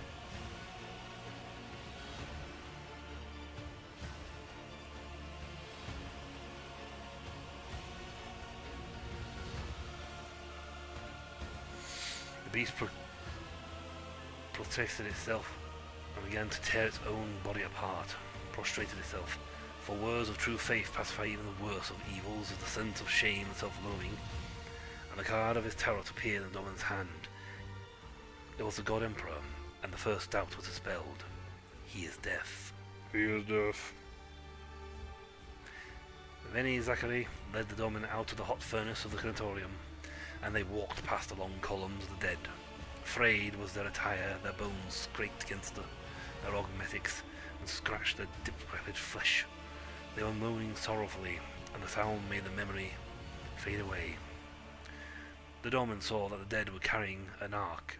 Inside the ark was a thing, a lost child cocooned in silk, shedding crimson tears for the unknown. The unliving carried her as a servant would carry their lady, and loudly lamented their fate. Such is a blade mired in blood brooding over a lost past, a helpless child paralyzed by regret. Lest he sink into the soft rot of their wails and perish the Domin.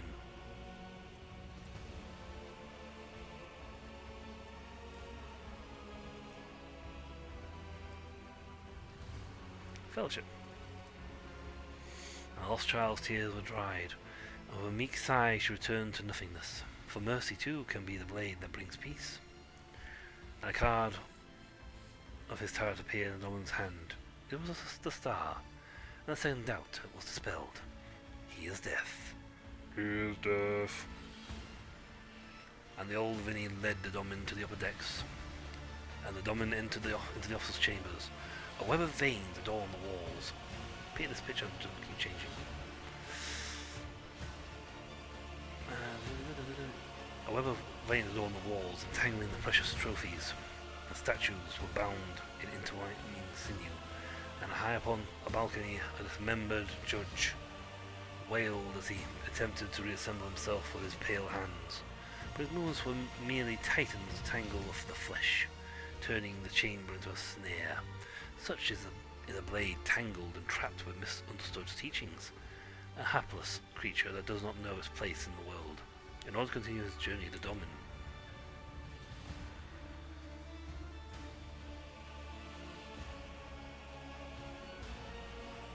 logic. And the judge became whole again and regained his comprehension of the world. For one who is wise can make whole that was what was broken. And a card of his tarot appeared in the Domin's hand. It was the rogue trader, and the third doubt was dispelled. He is deaf. He is deaf. I like these books. Oh, finally. Change. Giant statue. The Emperor's not that big, just so you know. He's pretty big, but he's not that big. If he is that big, we're in trouble. The flagship's bridge was draped in skulls and webs. Pale souls of the dead flocked to the foot of the throne, upon which sat the undying Emperor, the protector of mankind. May his praise be innumerable. Starlight shone coldly in the eyes of his skull, and the galaxy rested in his mighty hand. The Domin approached his throne and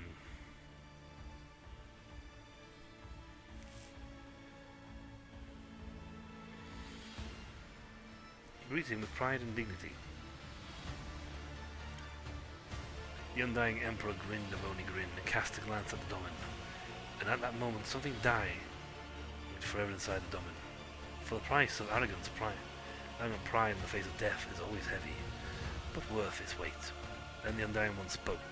These words are to be preserved in your heart as the greatest of prayers, for they sprang from the source that was and is the holiest of all things. I know you, Domin. I know your heart, and the softness that dwells within it. Many who were due to pass on to me remained alive as your heart willed. But I am not angered, for they will pass on to me in the end. The Undying Emperor, may his presence be innumerable, said no more, and it was the Domin's turn to speak. And speak the Domin said, saying that he had come to find his shadow and rescue her. The skeletal fingers stirred, and Domin's shadow loomed out of the darkness beside his throne. She was bound in black chains and asleep. The Undying One was silent. Now was the time to offer payment, as death would give nothing away without payment in return. And then the Domin promised the Undying One.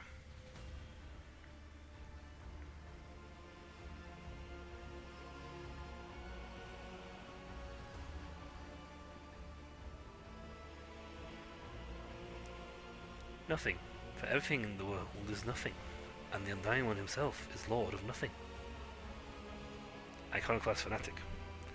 Use my mighty Iconoclast points. Those were true words, for everything is indeed nothing, and the Undying Emperor is Lord of nothing. For all things live only to return to dust and death. The Domin's wisdom pleased the Undying One. Then the Undying Emperor leant over the Domin. Jesus! And drove a skeletal finger right into his heart. Is that supposed to be... Is that what's supposed to make my arm go numb? You failed. And he pulled at the scarlet thread of his soul, and the thread trembled, stretched to the limit. It was then that a revelation came to Domin. A life must be paid for a life, and a name was revealed to him. Nakai Ebris. That was the life the Undying One demanded as payment.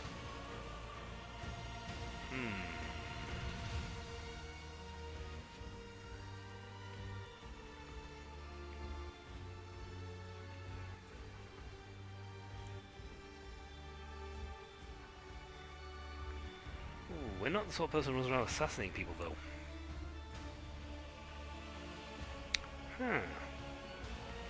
There's the problem here. If I choose to say...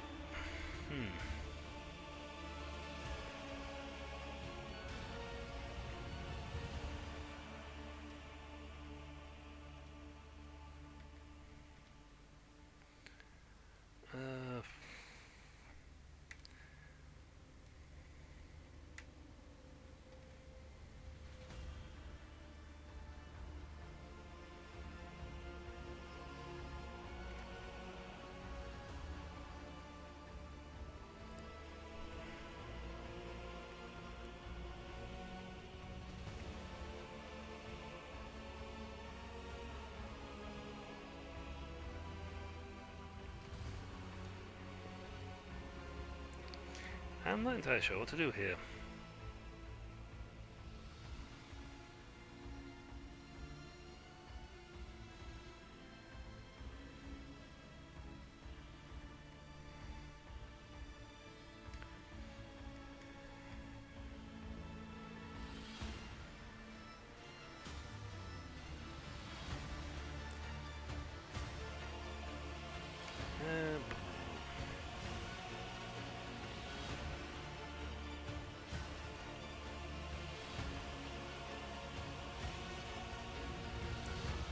I'm not supposed to... I mean, do you have to say yes to this, or do you have to actually do something?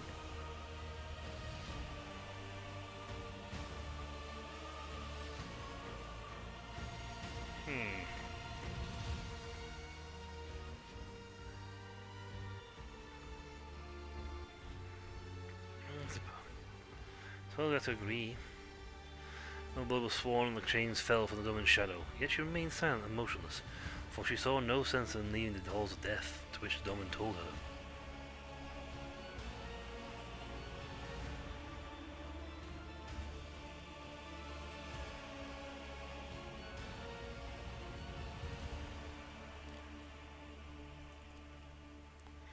There was clarity in the shadow's soul, and her eyes opened. Her doubt was banished, and she glimpsed the truth in her Lord's words, and that her woes stemmed from the wavering faith, and that the shadow must return to the thread of the web in order to do his bidding. He is deaf. He is deaf. The Domin and his shadow left the bridge of the Undying Emperor. May his praise be innumerable, and their paths was strewn with his tarot cards. Among them, the Domin saw the card of the Executioner, who carries out the sentences and brings a violent end to that which he did not begin. Among them, the Domin saw the card of the Lost Child, who was torn from her roots and her support, but carries within her a still hidden seeds of a promise to recover them some day. Among them, the Domin saw the card of the Judge, who weighs and separates guilt from innocence and passes his verdicts. And they descended into the lower bays, lay down in a stone coffin and closed their eyes, and the Domin heard the Undying Emperor's voice promising they would meet again, and soon. And thereupon the journey ended, and so it was that the Domin, having seen death before his due time, travelled there and back to bring us these tidings and wisdom. Be free of doubt as you walk along the threads of the blood-spun web, for those threads lead to him, as does all existence. He is deaf. He is deaf. When the shock of another mind's jumbled force stops constricting your throat, you find yourself staring at Cabal's pale face. It's a subtle and strange expression. I spoke to the Emperor. That was not the Emperor, Lord Captain. It was merely Mistress Cabala's vision of him. A figment born of her imagination. Alas, none among my fellows are powerful enough to bring you the voice of the protector of mankind. Breathing heavily, the choir master covers his face and whispers, "It is over, Lord Captain." I did the right voice earlier. I know. I apologize. Nope, I apologize. Okay then, thank you. Lord Captain, we are in the world of flesh again. Are you welcome, Balai? Do you remember what happened? How we met death? I remember stumbling. I remember my doubt in the truth. The tenants throwing me off my feet. I remember deciding to kill. And not because I had heard his whisper, but because I deemed it to be right. Death whispered my name. For a spinner without a thread, like a sky without stars. They would drown in the soul's darkness. But you have reminded me of who I am, and that my shameful weakness must be extinguished. Kabal looked away. This Nakai Ibris is the payment the Undying One demands, the price of redemption, the price of freedom. Who is this person? Where are they from? I do not know. Help me find them, Domin. Your factotum oversees archives that contain many names. Let him find the one that death has spoken, and I will pay the price that was set. For I know, I feel in all my essence, the death of Nakai Ibris is the key, the answer to my questions. Onward to victory. I would personally have chosen not to pay it. No, funny feeling, if you even say no, he'll still force you to go through with it. It's the sort of thing the game would do. Well, back up to the bridge we go. And I just noticed then, I wonder if the choir master's not going to be there anymore. If his point in the game has finally ended.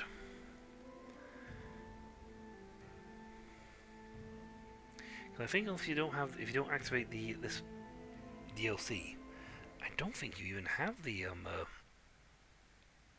these structures, these position parts of the ship, because the icon that's described on them is all part of the Bloodspinner's web storyline.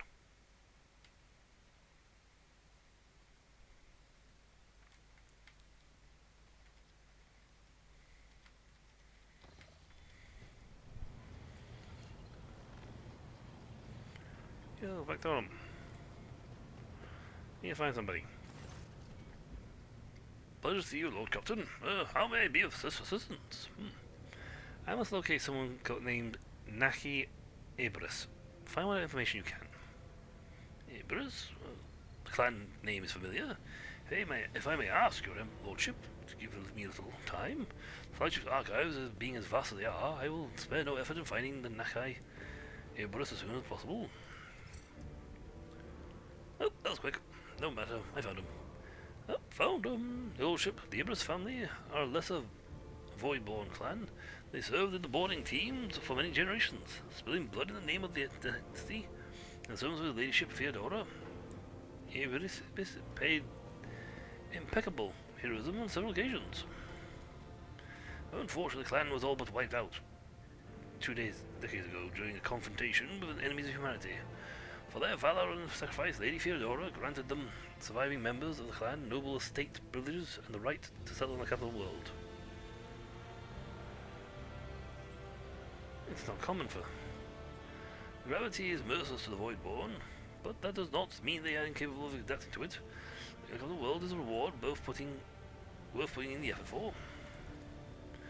The name Nakai appears in reports. At least a dozen different women bore it over several centuries. There's no data on any living person with that name. The head of the Ibris family will likely have more information about the past 2 decades of the clan's history. On Dargonus. I will send the dynasty's representative to the capital with instructions to summon the Ibris family to the palace. Okay. Whereabouts are we again in the galaxy? I think I've got Mortis Acis.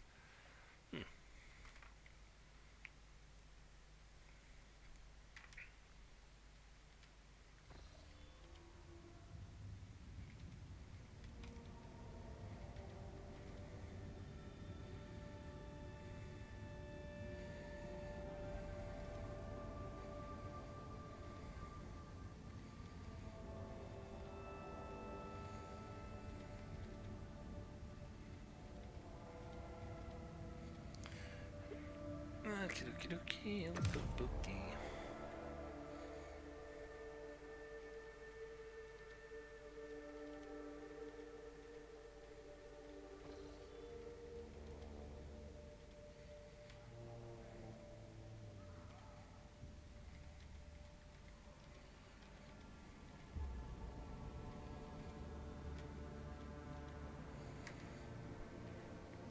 Boop. Let's see, I got at least 2 jumps to get down here.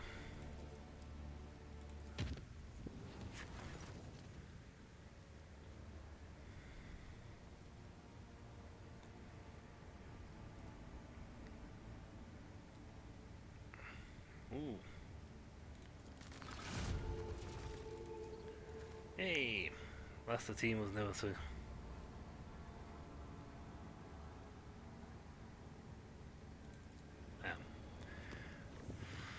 Might have lost them. Oh, that's an easy trip though. When Dragonos Marshals requested you come to the Mishratum Palace for Paul's elastic then we know the message ends there. Oh, the Marshal wants to talk to me there. Thankfully, I'm going to Dragonos because I got to go do quests. I should really be heading off to another part of the galaxy to go, recover a planet. But, companion side quests take priority. This place has massive security because I put this here.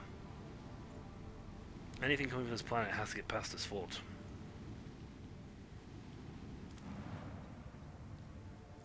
Alright, Palace Administratum. To the palace! I think I need... I don't think she's necessary. I'll go with that, but I wonder if you... like, pop in.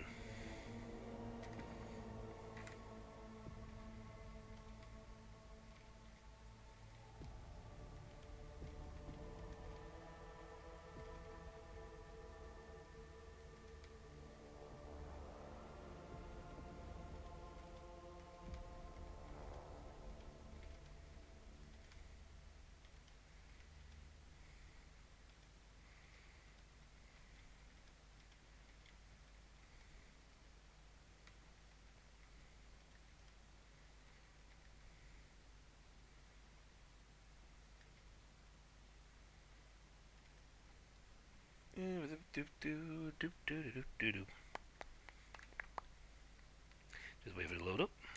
There you go.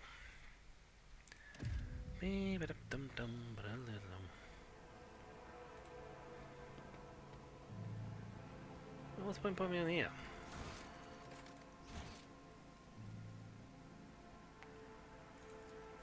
Ballet over here.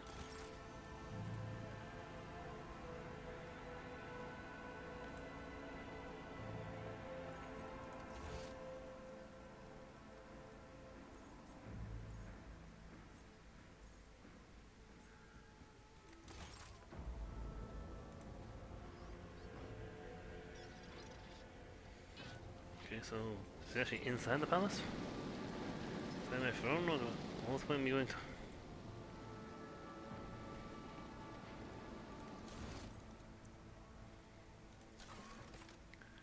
Massive palace. It's inside the palace, so why didn't empty your place?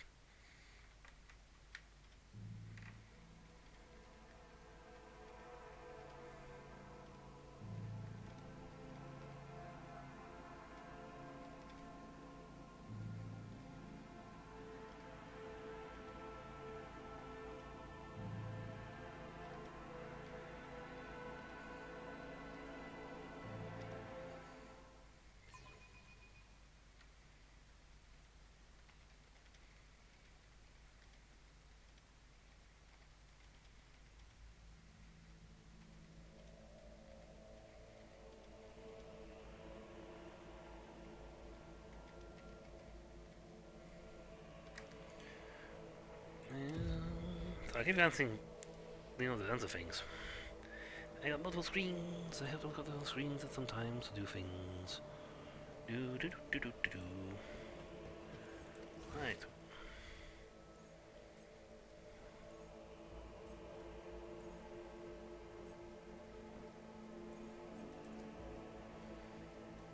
So here's talk. Yeah, they're not in the outside, they're in the bad direction of gaming.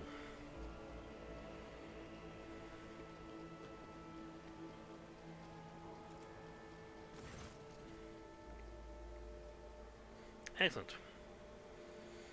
I'm ready to have the Ibris family. As you wish, Lord Captain.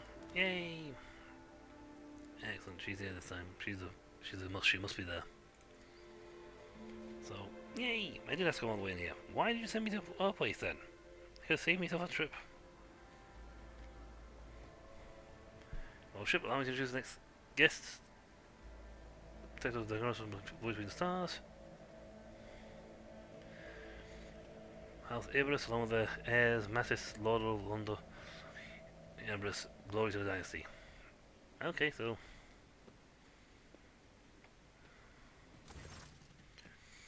the officer Randor and Elon Eon Ibris both make a sign of the Aquila, reverent expressions on their battle-scarred face. Beside them are their children, raised to love the God Emperor. They are mild-mannered, but fascinated by their new surroundings.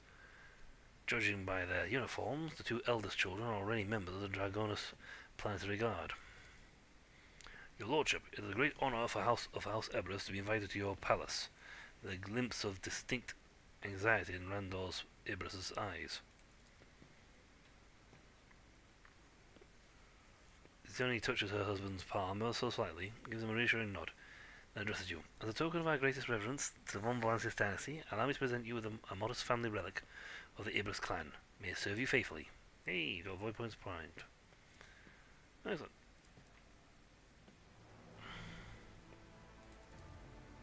We are delighted by the favour shown to us, your lordship. Life in the capital is much calmer and slower compared to the ship, and I have almost gotten used to the gravity. The prosthetic supporting around the spine creaks under his clothes as he attempts an awkward bow. Kara whispers, just barely, a crowd, the Dominion's attention, and this being their first visit to the palace, they are nervous. We must give these people time, let them get accustomed to their surroundings and your presence. Let them wander around the hall and taste the food. We will talk to each one individually. As the Ibris parents notice a blood-spun web cultist at your side, they exchange glances. An almost imperceptible tension hangs in the air.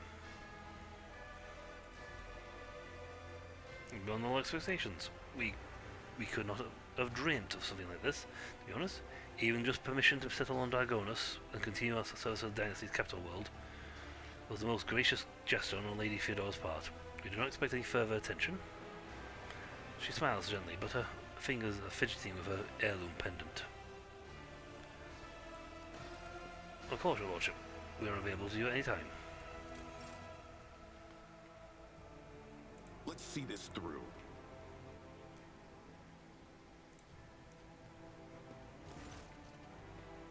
You're pressing down too hard on your quill, Lumi.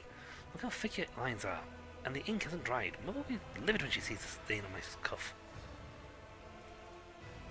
Why don't you watch what you're doing instead of lecturing me again? How many times has Master Robard said, apply the base colours first, then the darker one shades? The other children are leaning over a sheet of parchment, arguing passionately. A small, finely made box next to them contains quills and a few bolts of ink. Cabale's shadow hangs over the younger Ibris. Her unblinking gaze carefully studies the unfinished drawing and grows gloomier still.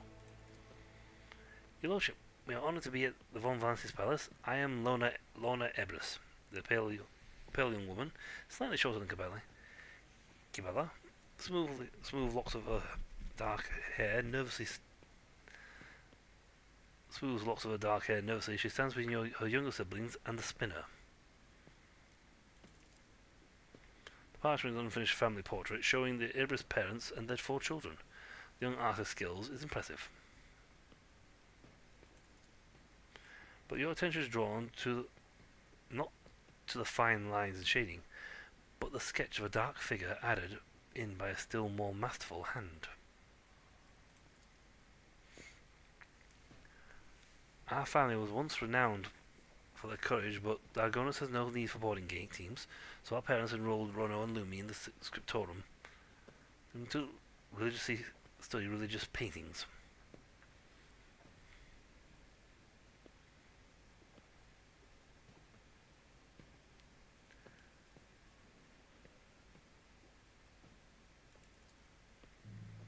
Purses her lips and looks away. Mother says that the Eberus clan has a secret guardian that protects us from the shadows, and I thought it would be unfair to draw all of us but not them.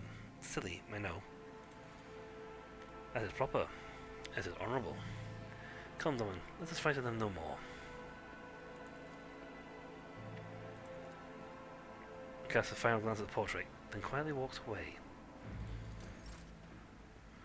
Venture forth. Mattis Ibris. Lordship, Senior Lieutenant Matt Ibris, at your service. The tall, dark-haired young man enunciates sharply as he salutes you with great fervour, breathless from his own audacity, but he blurts out, I hope I don't sound too bold if I say I've always dreamt of serving on your flagship. Would it be too much for a modest servant of the dynasty to hope the Lord Captain might graciously make him part of his crew? Goliath soundlessly appears at your side. Her face is reflected in Matt's dark eyes. As their gaze meet, they both freeze in astonishment and lower their heads. If Kabbalah had had enough to eat growing up, if she had not put on her body through the grueling trials, if she had not used intoxicants during the cult's rituals, you might have said the two bore quite the resemblance to each other. Ah, you are Ibris. Matt is one of your own family members. Matt looks away first. Pardon my tactlessness, mistress. He clears his throat. I have the strangest feeling that we have met before. Goliath takes her time to reply. You were born in a world and absorbed a hive scent. I would have remembered someone who smelled like that. I do not know you.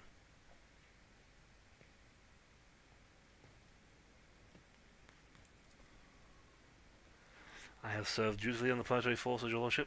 Governor Drivestein even awarded me a medal for defending the Southern Hive against the Xenos. I may have been born on the gravity-bound world, but my heart belongs to the void.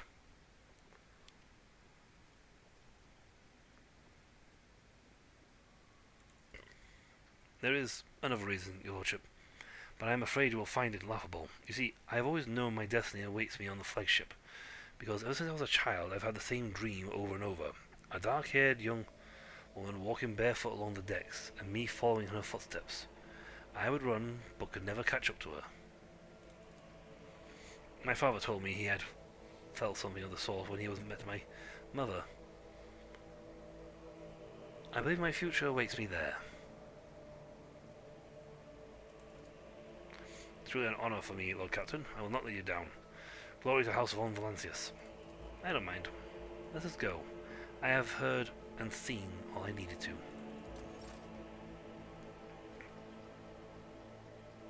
Still, Cruiser. No, pull the map. Yeah, these are... I have a funny feeling that she is actually part of their family. Time to set these guys on their own. Your lordship, allow us to thank you once again for this honour. Though we left the flagship a long time ago, it's a pleasure to be in the presence of a Lord Captain again. As he only looks at you with a pensive, unblinking gaze, her eyes darker than the night sky. We realise that your attention to House Ibris was brought on by some manner of circumstances. Please let us know how we can be of service to you, and we will do what you require. A keen observation.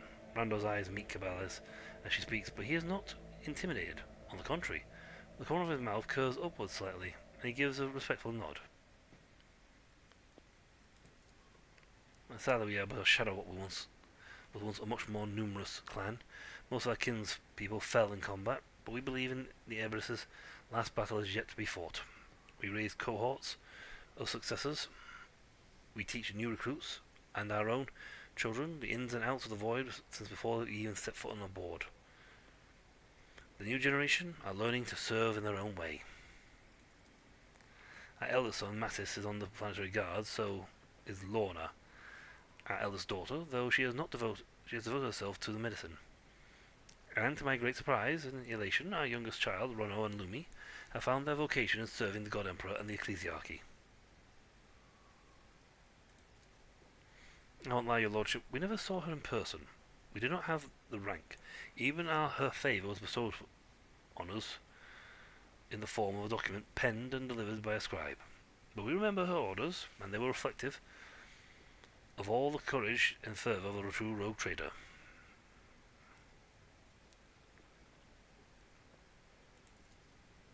He is the pride of the Ibris family. His blood is essence. We are delighted for him to serve you as well as we used to serve Lady Theodora. I am looking for Nakai Ebris. The ship's archives mention several of your ancestors, but the one I need is a living person. Though Strange glances again, our clan has a tradition. We name our children in honour of our past heroes, Mattis and Nakai Ebris, the twin founders of our family, a great warrior and a keeper of knowledge. Legend had it that a great future awaited the bearers of those names. Every Mattis or Nakai Ibris would add to the clan's renown, and they would prove faithful assistance to any lord captain they served. But legends are just that, legends. It is not names that give people strength, but the faith inside their hearts. Your son bears the name Mattis. What can I say? I always wanted to raise a great person.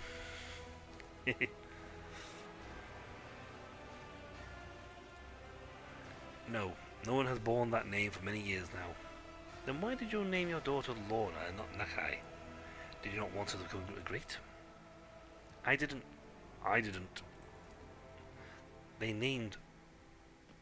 did name a daughter Nakai. Kibali's words hang heavy in the air. Izuri Ebris nods slowly in response, a sad smile upon her lips. We did, but the Emperor took her from us. The Undying Emperor. The Undying Emperor? You were followers of the Bloodspun Web.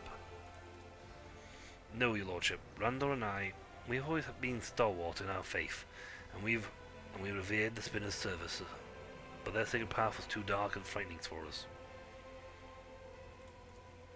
We may not have understood the deeds of the Bloodspun Web, but we never doubted that the Spinners carried out his will, for they gave their all to their duty.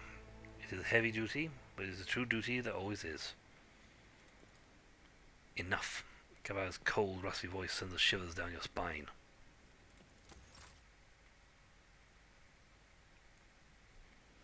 Kavai's icy cry brings the Ibris family back together. 6 alarmed faces, 6 people standing shoulder to shoulder like a fortress wall, and a lone, grim figure opposite them. The shadow peers into their dark eyes, the same as her own. Their pale lips, the same as her own. She clenches her fist, ignoring the steel claws that pierce her palms. She is Nakai. Enough. I know who Nakai Ibris is. And so do I.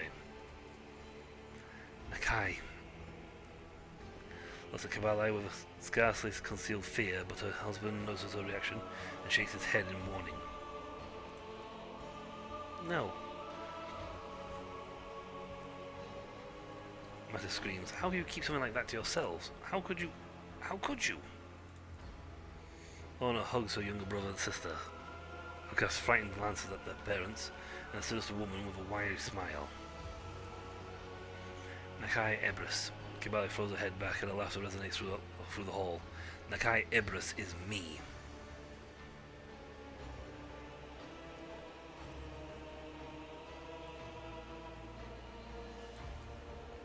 An unseen shadow, a servant of death. Mother called her Nakai, but I knew she was talking to someone she knew. One was destined for me. Not the love of my life, but my sister? Says Nakai. I didn't know. Do you remember me? I remember what I am permitted to remember. The tenets of the web, prayers of the Undying One, the names of the poison and intoxicants, the name a visor gave me. But you? No, I don't remember you. I do not know you. You lied when the Emperor had said the Emperor had taken Nakai. We did not lie. We would never have dared. Randall looks over at Kibale. her dark hair, her scars. Nakai. A few years before Lady Theodora sent our clan's survivors to Dragonos, the Bloodstone visor came to our bay. He said the Emperor demanded the next firstborn of the Ibris clan, that he needed a new spinner. 6 months later we had twins, a boy and a girl, with eyes darker than the darkness itself. You were both first, Nakai, and with the sorrow and pride we gave the visor our most precious treasure, for that is how one honours the God Emperor.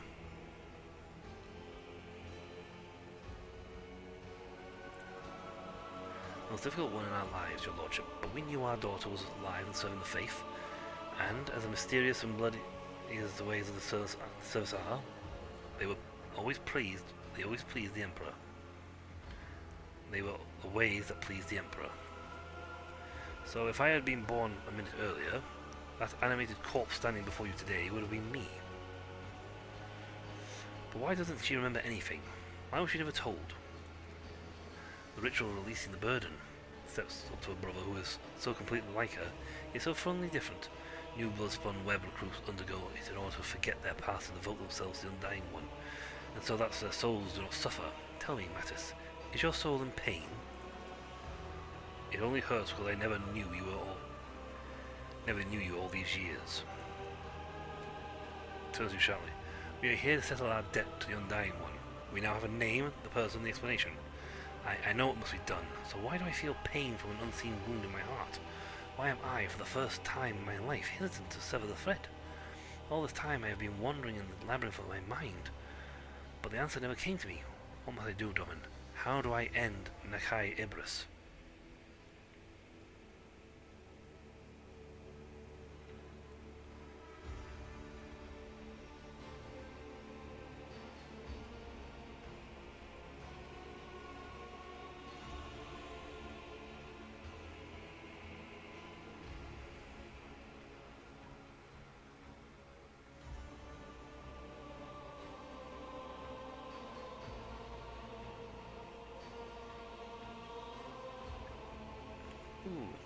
I like this one. You cannot kill your past. You can destroy the people who are connected to it, but are you truly prepared to murder innocent people just to cut yourself free? I mean, the Emperor's name, their names did not pop up on the Emperor's list.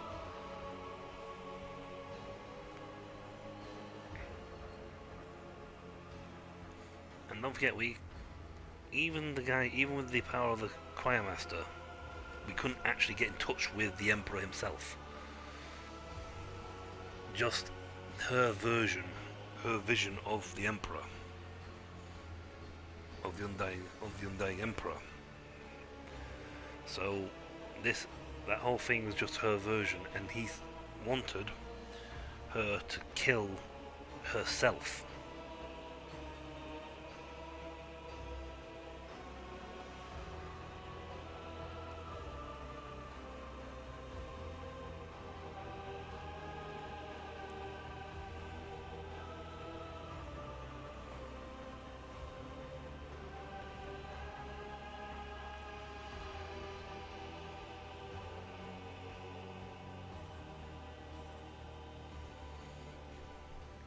Yeah, see.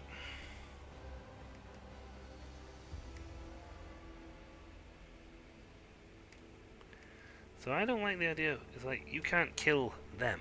In order to become... You can't kill your past. You control the people who are connected to it. Truly prepared to murder innocent people just to cut yourself free. This maid looked at the first of the Ibris family, then you, then back, then at her own reflection, the steel of her dagger. I will not kill. I must follow my orders when my entire nature shrinks from it, and my heart screams it is wrong. This is not my will.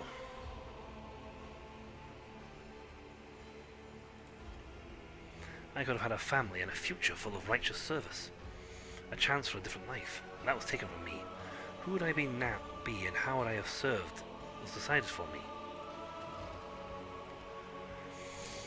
The visor forged me into a weapon and stained it with blood. He named a mark. He gave a mission. Come, Domin. We must ascend into the Temple of Death. I will report on my task and ask the visor a single question. Why me? You've grown to a fine woman, Nakai, and though you may be lost now, I know the Emperor will point you right. We are proud of you. Her eyes twitch, as though she is in pain. My name is Kibala. Yep. That's the thing. He made a weapon. He chose her and made a weapon, so the question is,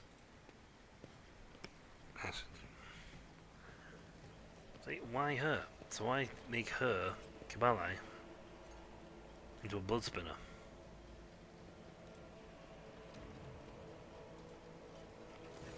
You know anything new to buy? Yes.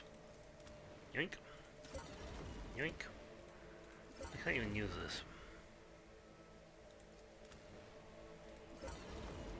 I'll buy them all anyway. Yeah. I will buy everything. I have money unyielding. Oh, quicker than buy all available. Whoops. I did that quicker. Oh, I'm on this. Back to the void ship.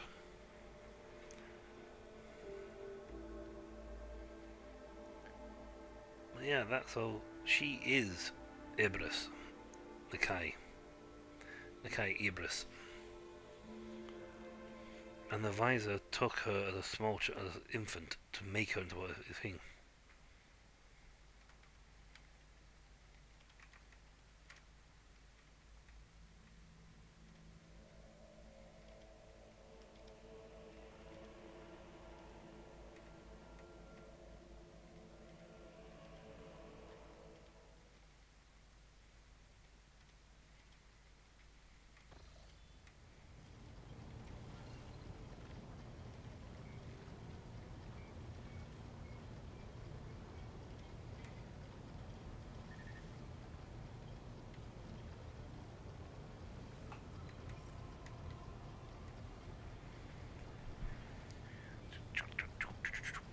Right, let's look at my character stuff here first. I got people galore. I'm back. That's good. I think. Okay, Kabali is going to be needing the next mission. Part of the mission. Might be a good idea to check to make sure she actually has good gear. I don't want a heavy maul. Because all she's really got is Soul Siphon, which is a nice thing, but it's a bit on the old lackluster. Type in newest to oldest.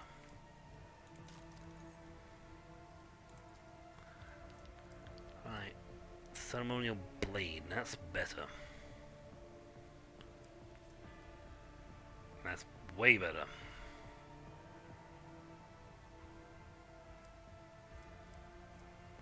Boom, right there. Ceremonial blade is like, yeah, that's massively better than that one. Ooh, that looks cool. Yeah. That looks good. Medium armor. Pretty sure. Didn't I pick up with one from the Weavers? Silent Death. That's a Weaver armor. Yeah. There's this one. That's 30. This is a 35. Light. 35.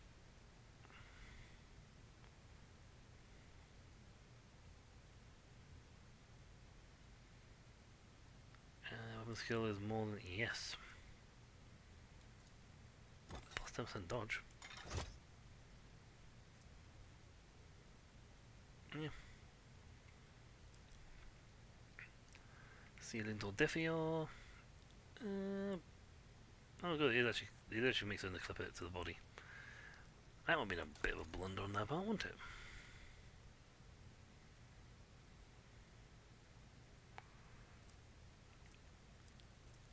Shield bearer's boots.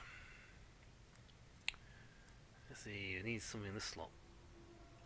I better switch the type on this one.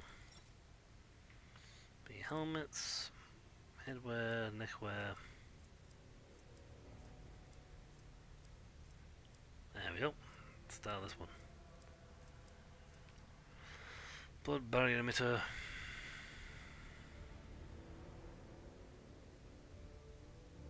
Ooh. Nice, I like that. Oh. Yeah, blade dance. She has blade dance. Don't need grenades. She's decked out everything else though, so it's fine.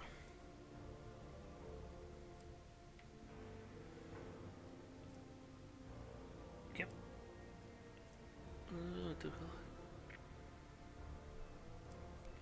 Excellent. She got a melee weapon, she got dancey slicey everything. Okay. We probably won't have Marazai with us on this one because we need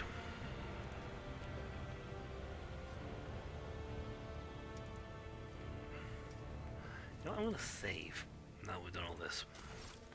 Now would be a really bad time for the game to crash or something and me to lose a save.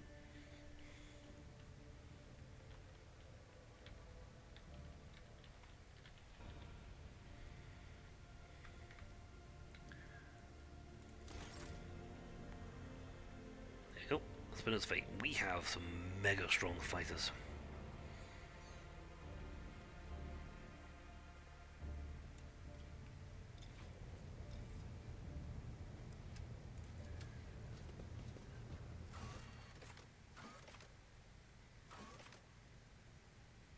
How do I get to you anyway?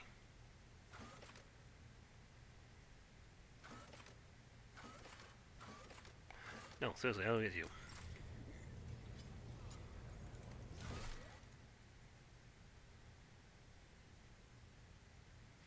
Alright, do we have to talk to... I think we have to talk to Kabali? And maybe she'll guide me there? Because at the moment I am not seeing how to get there on the map. Also, that girl looks way better than you.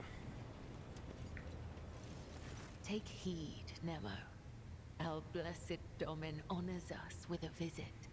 The one who delivered this ark from the curse of your existence.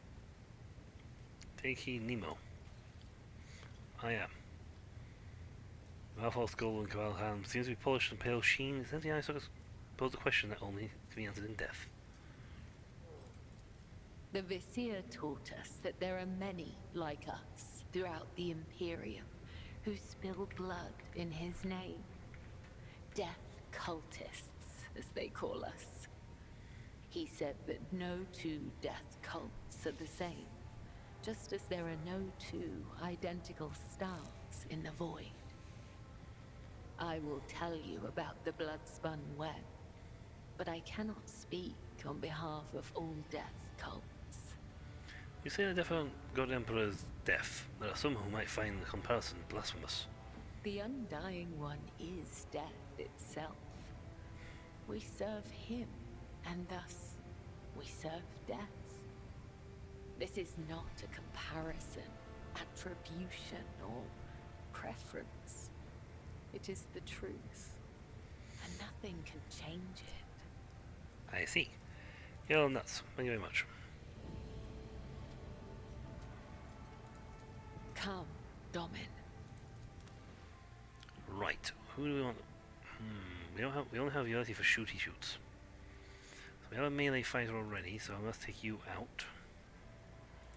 Let's pop you in. Well, Ulfar's been doing a pretty good job actually. And I think they're both pretty good.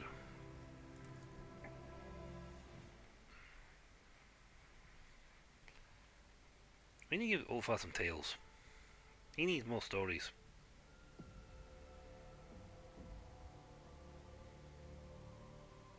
Wow, we're actually near the end of the stream.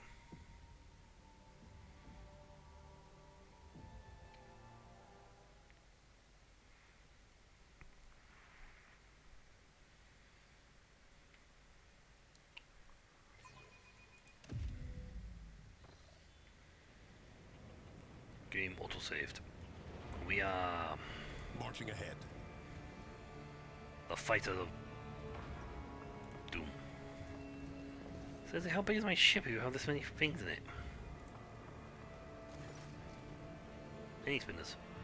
The vizier whispers a prayer. His masked face turned towards the Undying One's image. Instead of his usual Threadborn clothes, he's wearing elegant armor of bone and dark gold, marked with purity seals. He turns as he hears you approach. Kibali, I have been hearing your footsteps for a long time. In his whispers. Dominubel, Lord of the Ark, it is good that you are here with her. It is right. The Undying One has blessed this union of light and shadow.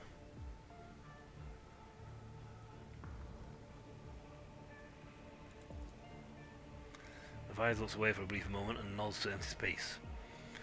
The Undying One's congregation sacrifices the blood of its blood, as it has spinners are brought into this temple, but only those who would serve him of their own volition stay and spin the bloodspun web, as Kabbalah did. Not really, you sort of brainjag them. Your words are dishonest. The ritual of releasing the burden erased me, made me hollow. What will of my own had I? What will of my own I had, you took from me, and filled me with yours instead. The Vizier's voice becomes astonishingly gentle. My daughter, do you believe you are the only served him because I set you on the thread of the web? Do you believe you have no faith in him? You know that is not true. Guy grits her teeth, hissing. You used my trust to make me your tool. Of course I see no other destiny for myself now, but that does not mean it was preordained. Yeah, she's got a point. If you'd have, come to her and asked her to join the Bloodspun Web, she might have joined willingly, or been convinced to join willingly, and that would have been her choosing this path. You instead decided to take it upon yourself.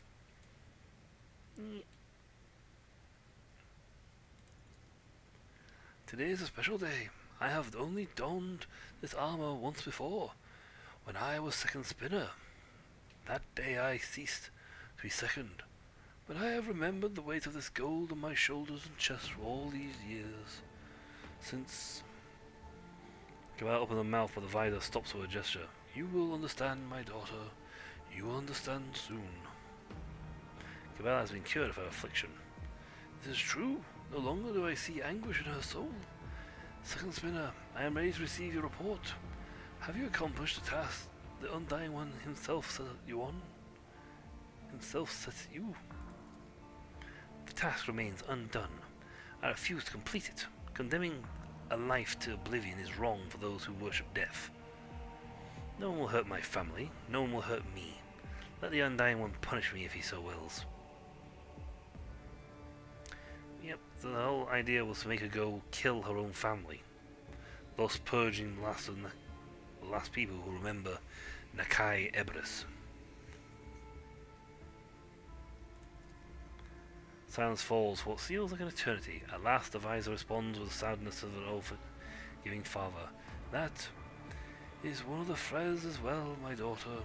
I understand you. A tired sigh escapes the visor's chest. A harrowing sacrament, a ruthless ritual. I am relieved that it is nearing its end. The end. Everything is coming together just as he revealed to me. Perfection has been sculpted. The affliction I nurtured has been vanquished. The choice has been made. So whence all the sadness of my daughter? Sadness, my daughter. The visor shakes his head, suddenly looking very human. His shoulders droop and he extends his hand towards Kabbalah. Sacraments? What do you mean the affliction you nurtured?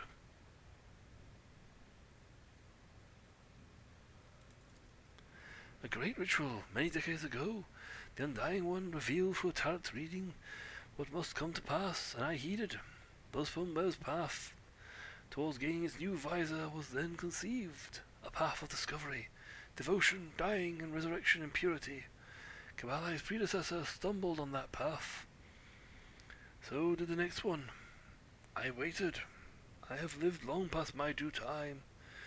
The Undying One has been waiting for me for so long. I think that means then something's very wrong then if they keep failing. The Undying One laid the thread, and I served as guide. The meeting with you and your world, Domin. The hunt for Nemesis, her grim and ghastly doppelganger. The comprehension of her fox pain. My assignment stirred anxiety in my daughter's soul, as they were meant to. You are cruel, Visor. Yes, it is difficult to be cruel to someone you have loved. Have you come to know that, Domin? Do not call it love, Mentor. I was loyal to you and I deserved better. I was her family. I raised her and taught her. I gave her everything I had. Did I not, my daughter? How many others have you put through the trial and then cast aside when they didn't meet your standards? You were my family, Mentor. You and the Bloodspun Web. I will not defile myself with a lie. It seems your plan has failed. Kabbalah did not carry out her last order. It has not failed. The choice has been made. Certainly the new visor of the Bloodspun Web will bring more change than I imagined. The threads will be more intertwined, the pattern will be different, but the service to him will continue. How now? Kabbalah will be the new visor. Her journey to the Undying One and the choice she may be reflected in the Bloodspun Web's new pattern. As for me, I will go to him, as I have long awaited. The confusion and alarm in Kabbalah's face gives way to anger and horror. Her face distorts like a crumbling paper mask as emotions wash over her. Too many emotions for one whose soul has gone dead. I have not yet done all that you expect me to, have I? That is correct, my daughter. Can you feel it? The proper way this burden must be passed. Kabbalah's voice falters. She clenches her teeth, trying to keep herself from bursting into tears. I don't want to kill you.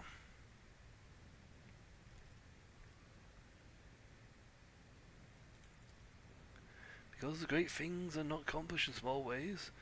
Because if you worship him, your sacrifice to him must be great as well. Blood is our gift, the only thing that is truly ours, the only way to worship and honor him.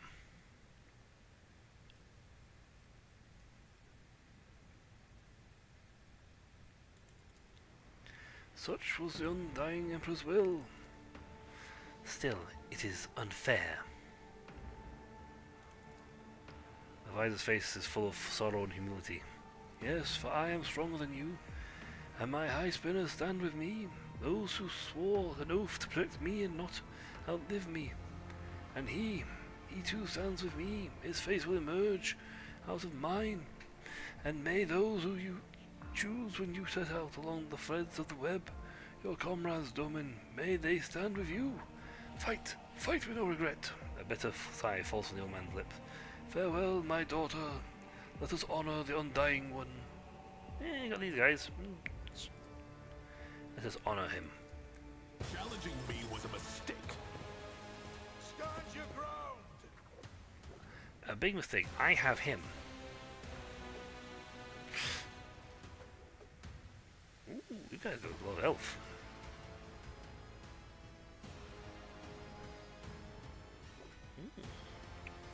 There are 11 foes in this place. Oh, leave Pascal up front. Kabbalah can go here. Cassia can... Ulfar can go here. Cassia here. If you think I'm standing next to you, you got nothing coming.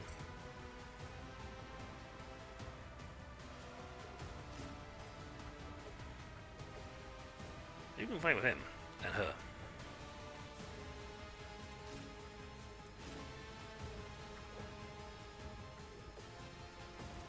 Let battle commence! Let us make certain that we have all the benefits they don't. What?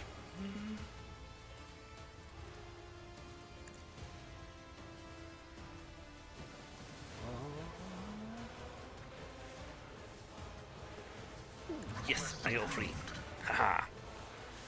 Oh, you guys are in so much trouble. Running by nearest override. I mean, I don't get him, unfortunately. He's outside the zone, but it's fine. Request approved.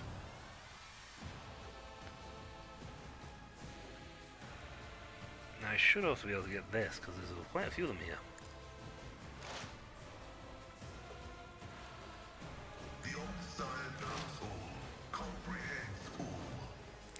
I use all my abilities.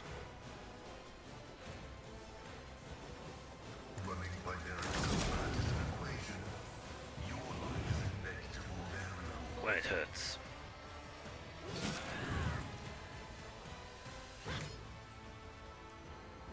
We had to use a really strong skill for that. Oh, they didn't end his turn. That was them jumping.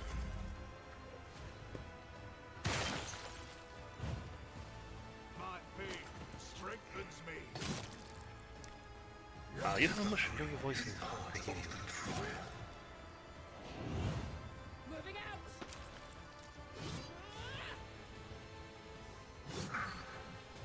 He is good at dodging. When it hurts. Fifth spinner and no turn.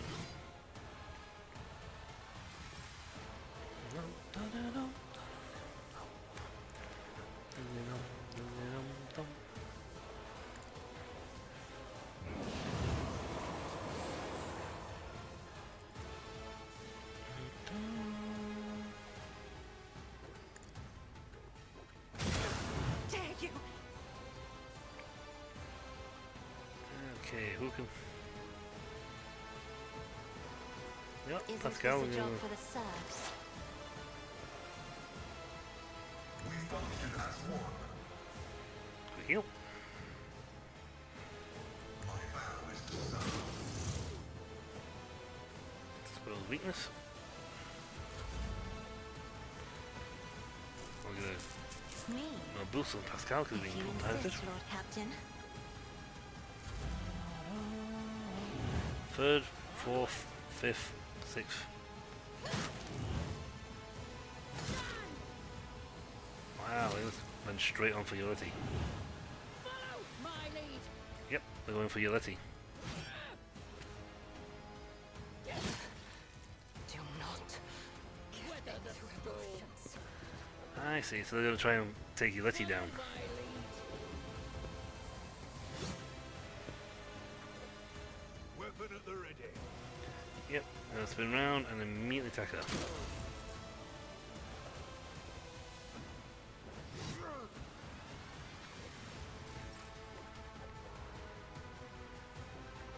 This is gonna be hard, but I like it. None can do this better than a warrior of the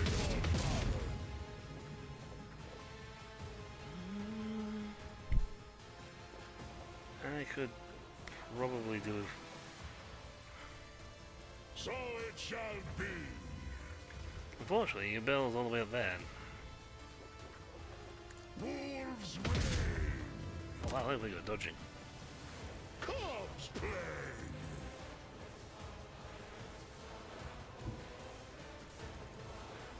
Our foes reek of cowardice. Yep, knock you flat, mate. Stay vigilant. He's also a baby wall. They can't run through him. Follow my lead. And they'll go straight for Yulity. Let us make a tankard out of this disgusting Xeno scum. Aye, aye, aye. So they just go dog power. Typical some web, yeah. We'll restart because I want Yulity on the field. He literally just dogpiled on her. Which is a little unfortunate and not very fun. Though we are actually also at the end of the stream. This fight could take a while.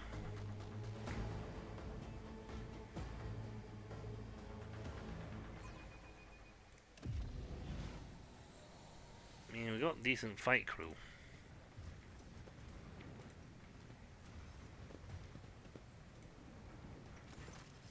Yeah.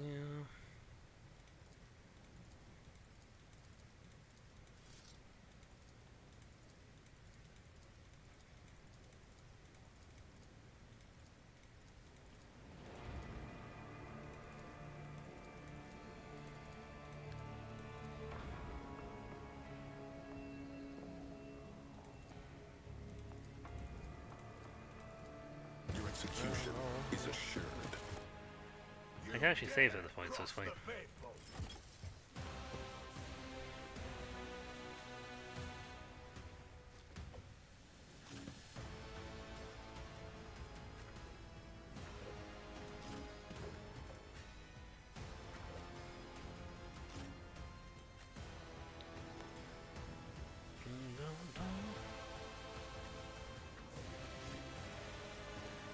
Let's see if I...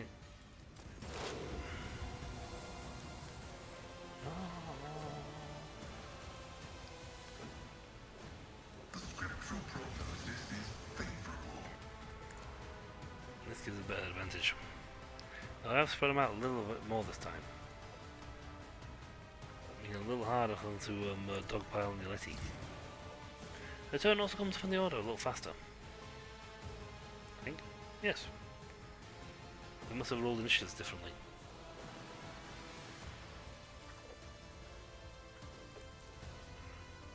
Requests approved. No, I'll auto reload. Running binaric override. My vow is to serve.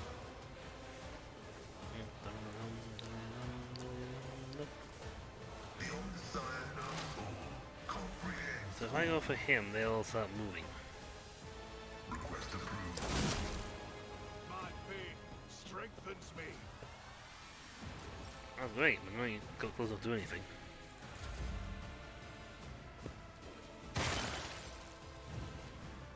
Weapon at the ready.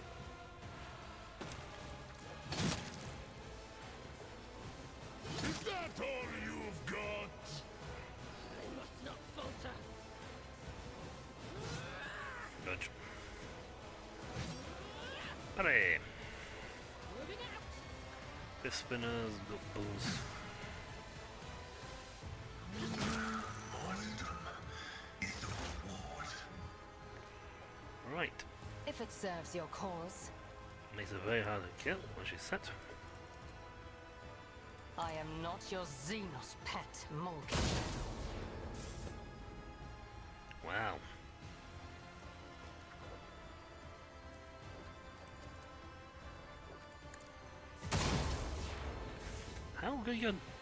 How good is your dodging?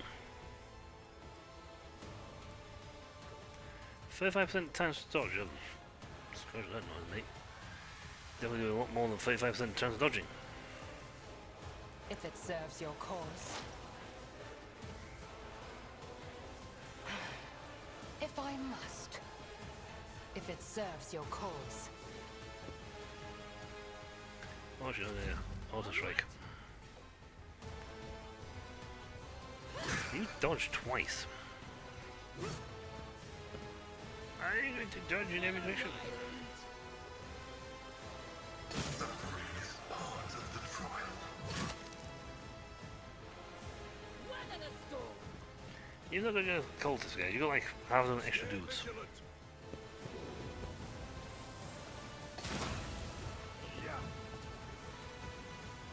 Flesh is weak, yet iron knows no pain. That's cheating. You use his attack to get an extra attack.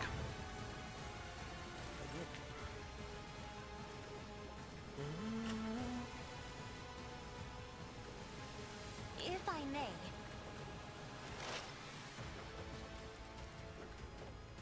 I am not your no weakness is hidden from Finally. my sight. Gotcha. Ancestors guide me.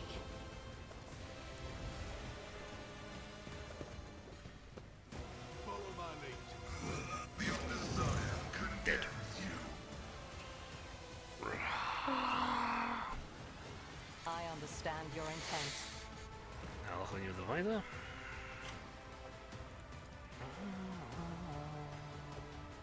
I am a navigator, not a servitor.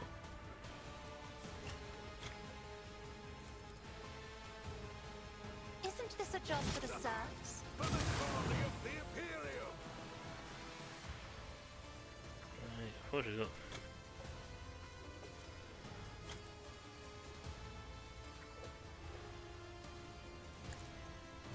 This is just... Wow, really? Do you like just hit attacks constant 20 attacks.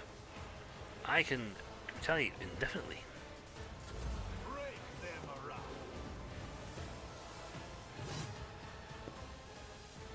Follow my lead. You got 11. Well, you had 11 Follow dudes, my lead. but less now. I feel nothing. Fear nothing. Good, because we're gonna have to do some serious stabbers again. Bum, bum, bum, bum.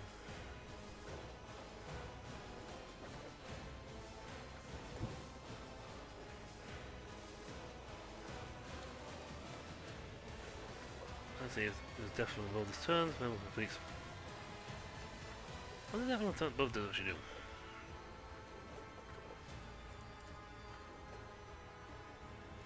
Trust me.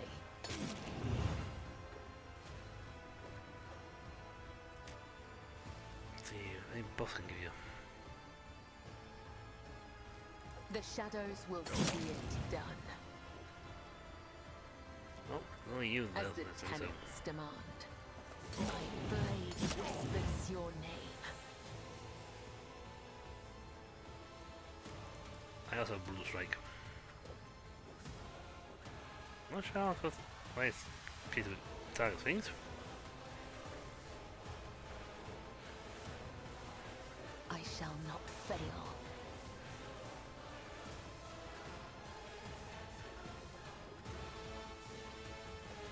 Yep, splash of blood, bad idea. Trust me.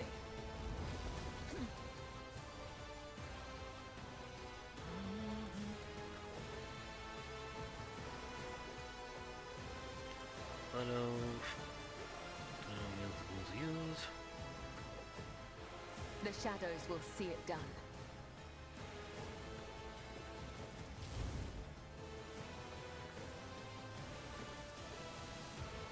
As honor ordains. When Fenris is in battle, oceans bleed. Do that so we don't get more people.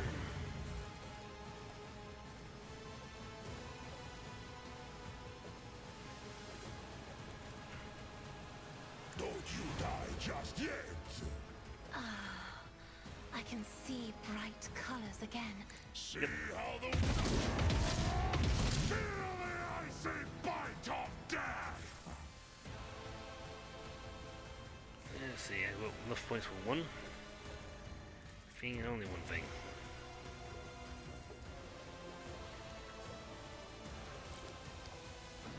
Flame requires points. Should use that next time. So it shall be.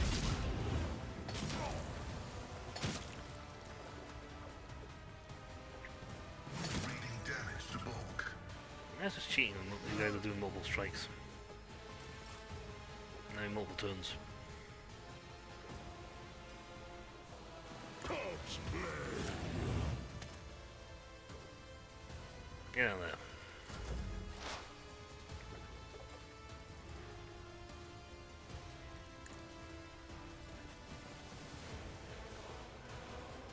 Fenris shoulder.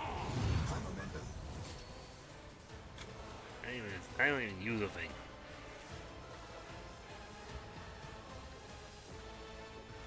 So shall it die.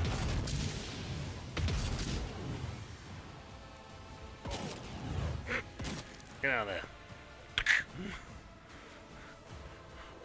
Get over there. See how the wolf succeeds. Stay down, boy.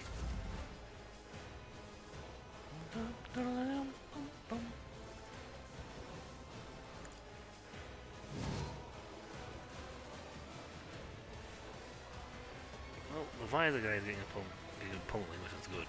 I know what to do. I've also managed to get him away from Cassandra here, which is good. We have this, which does not allow... does not provoke attack of opportunity. All idea is I can now skedaddle and get there. Let's set this in motion.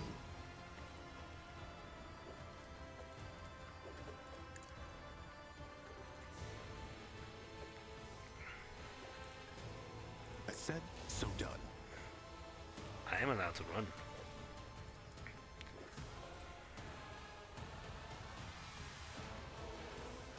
They won't expect this. Didn't see that one coming, did you? Yep, and my guys are immediately allowed to perform that text of opportunity in anyone nearby.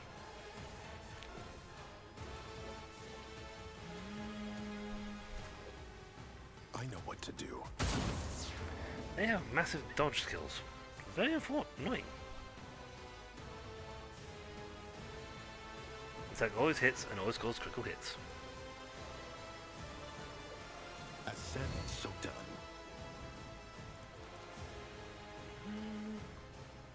Easy. Contemplate your weakness. Right. Secondary weapon, primary weapon, mate. Wild Hunt. My attack always hits. Define the outcome. Didn't see that one coming, did you? Wow, I still got dodge on that? Jesus. As said, so done.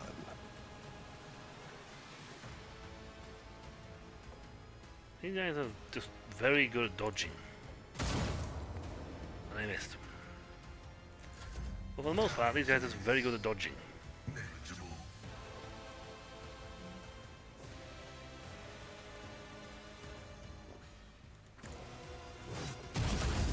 Successfully terminated.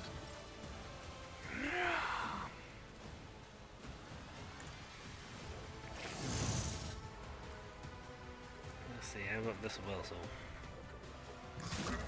Oh, wait. Make him waste a turn getting up.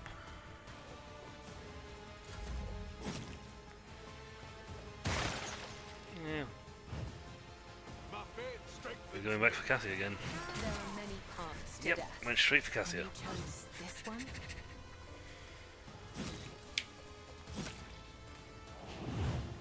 I must not falter.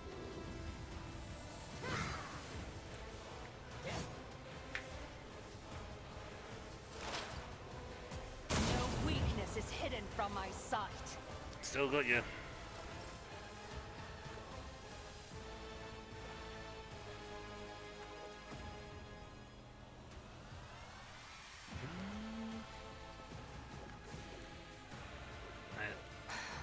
If I must, another soul slips beyond the veil.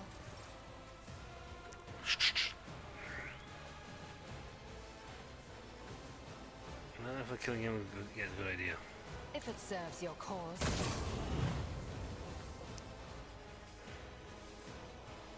So you can do the let's grab This tedium is beneath me. tactical thingy trick.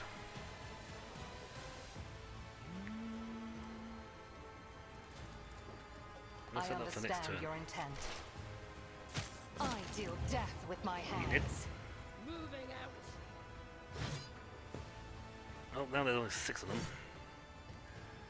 I'd like to be able to get Cassia back on his feet, which would be very nice. You guys are all melee fighters.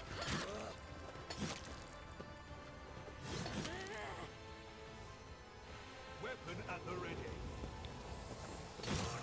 Yeah, they're going to try and kill him now.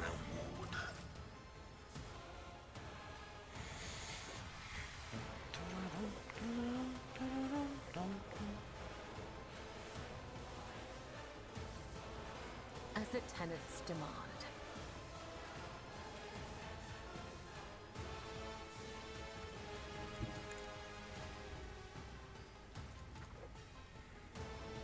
I shall not fail.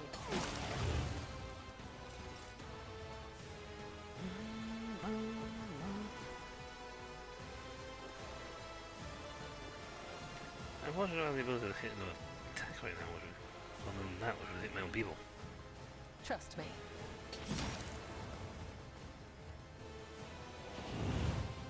Follow my lead. Steel bones, but a human death after all. Wow, they just went, I'm going to do multi-strikes. They cheated.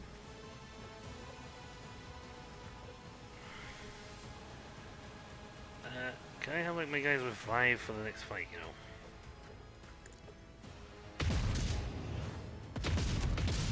not surprised he dodged. Yep. Wolves Ray. Right.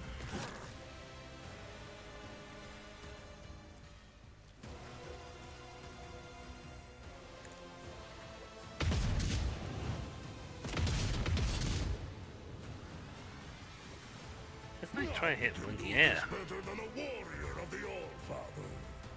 Wolves Ray. That count as a thing? Jesus.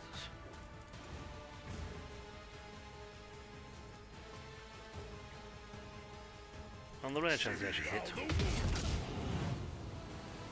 Dodge, but you're third now.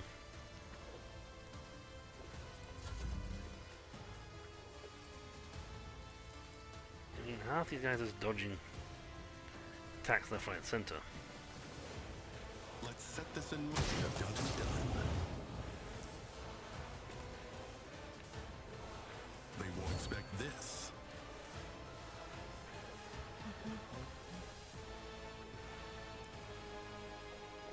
Yep. As said, so done. I know what to do. The thread is unbroken, but the Undying One has not yet reached out his hand to me. I demand revival for my teammates.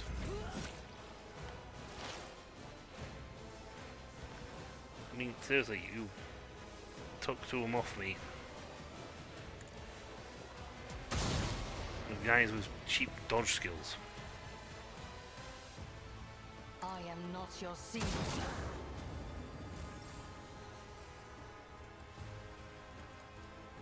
Seriously, these guys dodge way too much. If I must. First one spin. Now they're going to go like, right, now we're going to go attack you. Ah! Stay vigilant. Spin cycle 10,000.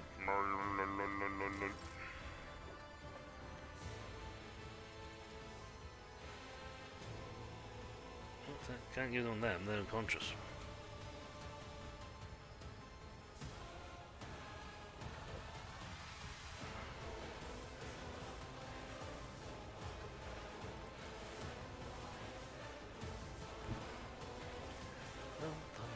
Death comes in silence.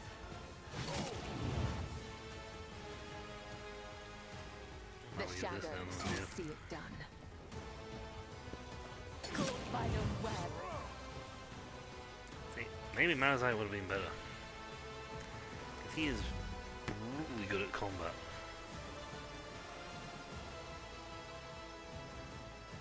Cubs play. Yeah, every turn is like, I'm going to dodge all your attacks. So shall it be.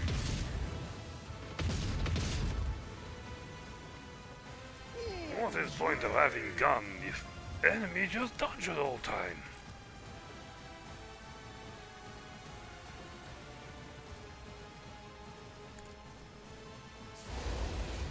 See? Dodge. AoE, dodge. Bing, dodge. The wolf succeeds.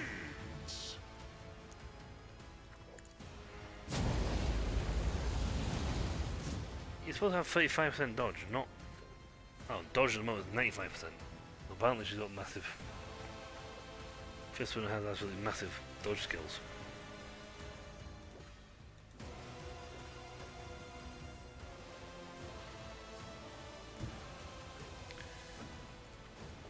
Cubs play.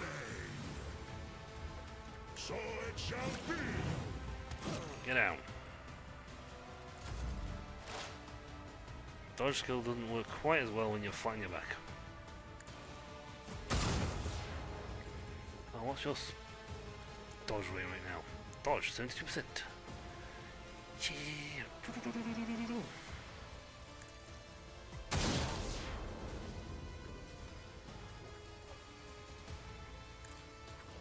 Contemplate your weakness.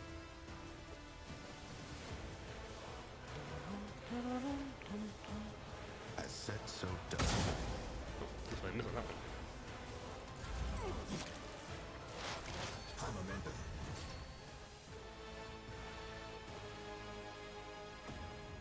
Dodge, dodge around.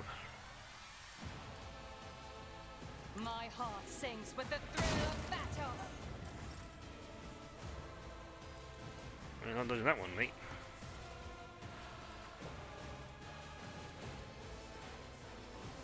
I am not your Xenos pet, monkey.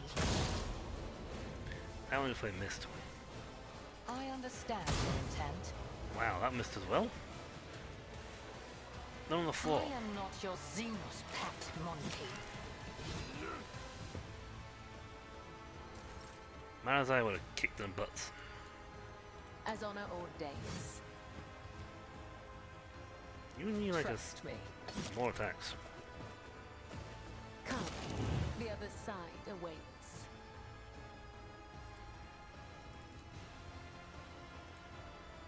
You can't move. As honor ordains. Can't move still. Now this, your target is on the floor, dude. No, don't go up. Mister, I can dodge everything.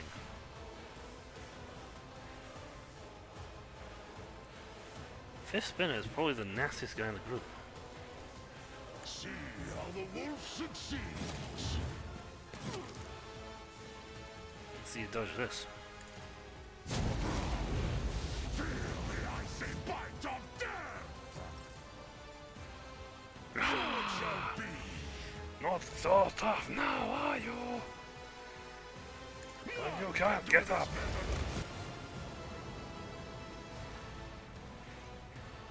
So apart from having an absolute brutal fight, dear God, that was probably actually the hardest and most brutal fight I've actually had in the game so far.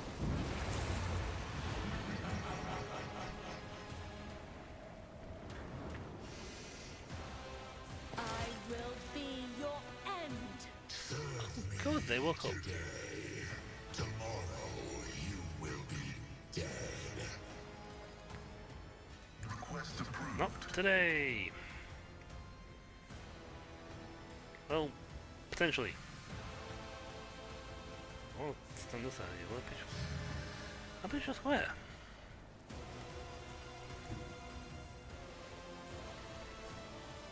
Running binary I don't know how much damage I'm doing to this guy, but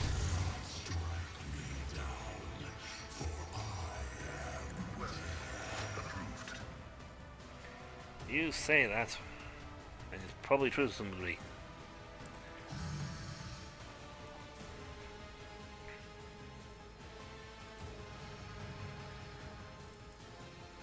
The scriptural prognosis is favorable. Request Get approved. more far over here into this sector so we can do damage that way.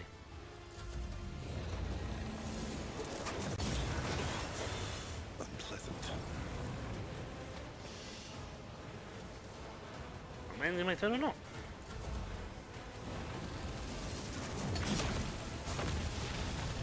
Ow.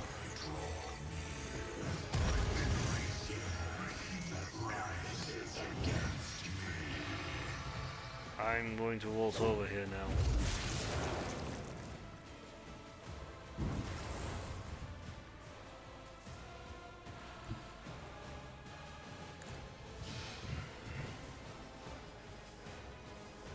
Maybe a multi-hit weapon will be better.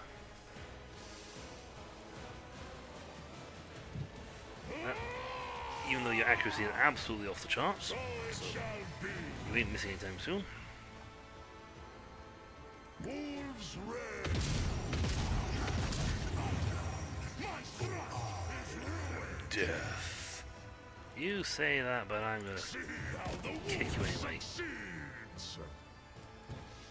I am the Emperor's finest and your chosen child. Ooh, that does So not good for shall it be.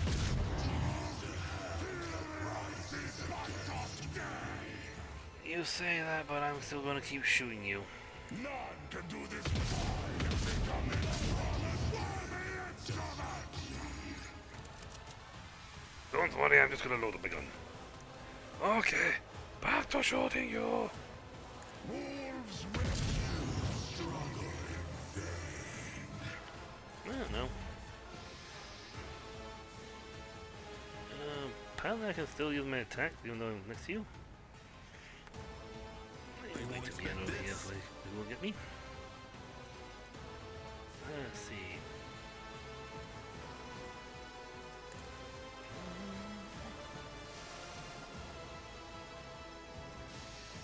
Why can't I do anything?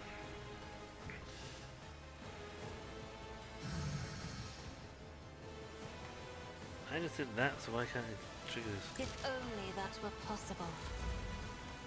Okay, game me to me. Easy.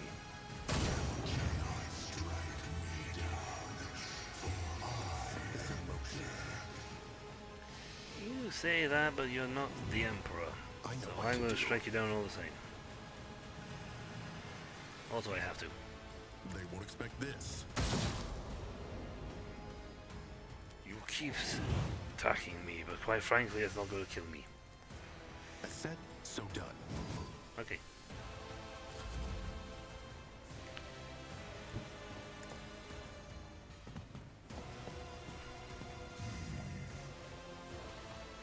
I can't do anything. He's doing something to me to make me not want to attack him.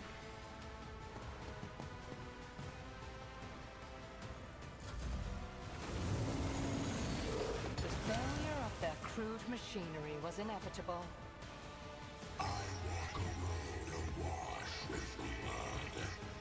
Stop chasing after you, Belle. Nobody's over there.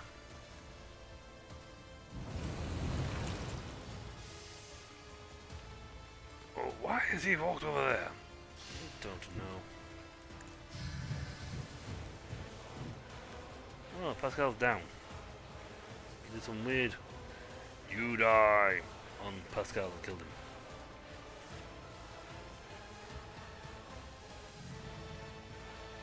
See how the wolf succeeds? So it shall be.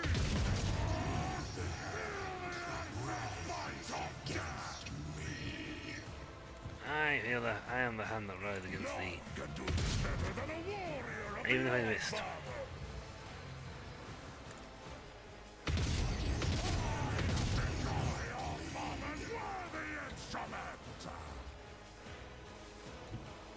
I'm gonna go over there and kick you. I challenge you, damn get.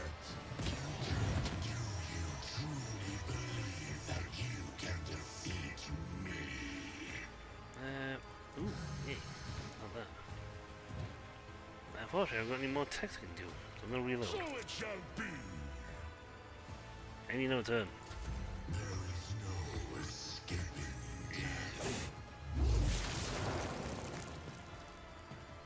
You're not the only guys who are good at dodging. Haha. Me, me, me, me, me, me, me.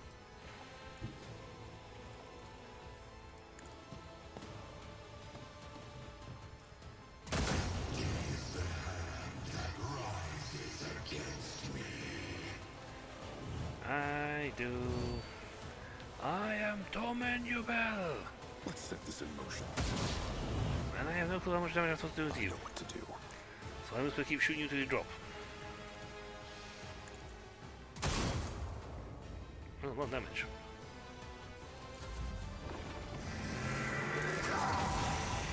Visions of death.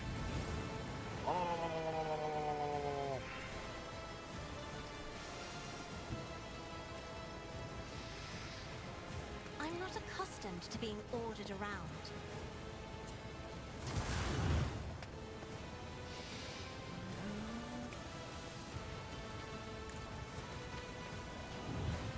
I'll do this.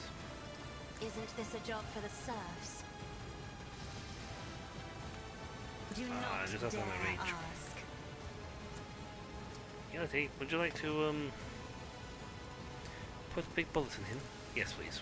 Ancestors guide me.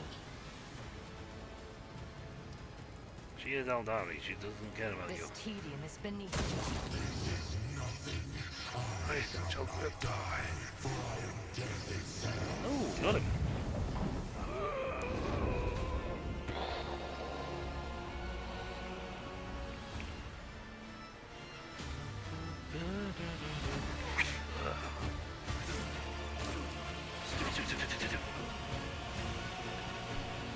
Kabbalah wins. Fatality.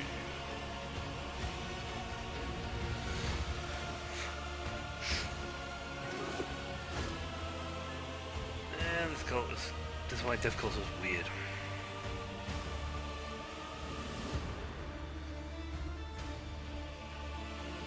Oh, annoying that Pascal got dropped. Twice. Thankfully, we're on the ship so we can heal.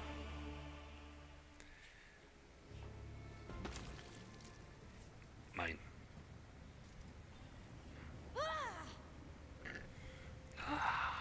Clad in the Vizier's armor, Cavalli is staring at the spot where just a short while time ago lay the body of a man who raised her. Her shoulders are shaking and her head hangs low, but no tears can to be seen and no sobs come from behind her mask of dark gold. Suddenly she throws her head back and a desperate cry full of pain, fury and regret echoes around the temple. This is not the Vizier, nor a spinner you see before you, just a daughter who has lost her father. Yet shakes her head and whispers quietly, to foster a bond just to sacrifice it in the end, to kill your father just to assume his place.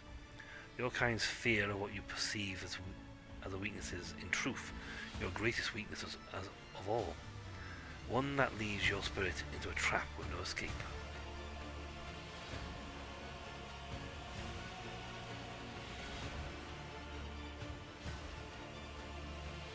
I know it's ridiculous to ask.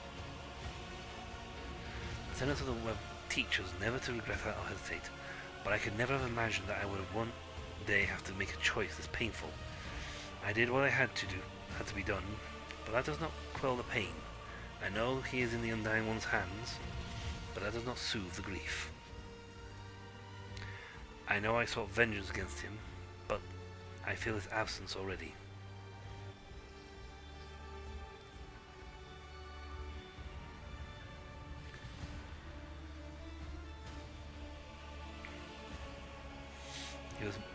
He was more than that. He was both a friend and a father. Cavalli's voice drops, her next words barely audible. Nice to see the God Emperor in the flesh. Was that how you saw the Vizier, Domin Nubel? You saw an image of death in him, but it was only an image. Fumes of the sacred intoxicant blessed star ritual, but what you saw and killed was a mere man. The Undying One does not come to the living. We come to him. Younger. The way he was when I first saw him. I was younger too. It was as though we were facing each other in the training match like we used to. Did you two have visions? All I saw was the old man himself, though he did fight with the strength that is beyond mere mortals. Swift and deadly he was. He chose himself a god of death, a good death, even if it was bleak. Ulfar looks at Cabal pensively. Am I to call you Visor now? I don't want to lose my name as my mentor lost his, but no spinner will ever speak it again, for I am their Visor, and you are my Domin, and I am your shadow. Let me remain Cavalli, to you at the very least. I think so, yes. Ricardo reverently touches a drop of blood on the dark gold. I sense the weight of this sacred investment, the weight of the Visor's burden and the decisions I must make. From this day forth, my burden. Her voice is full of somber pride.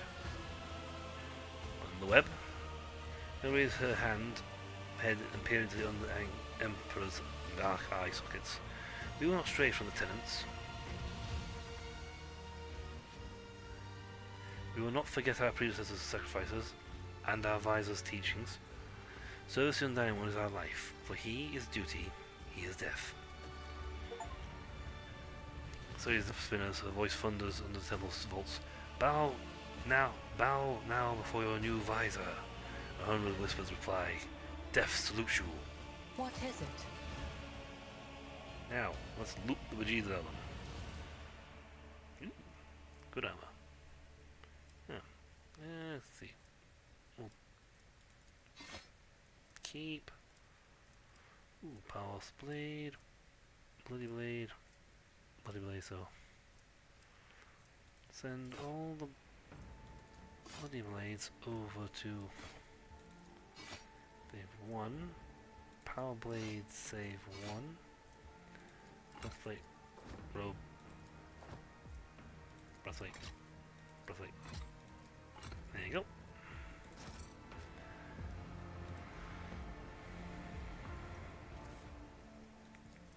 Okay, I think we're going to Iceman's Cloak, Mental Heroism. Oh, sorry, that's Iceman's Cloak. I think we just picked up both of them, so we'll keep one for now, and the rest will hopefully go straight to inventory.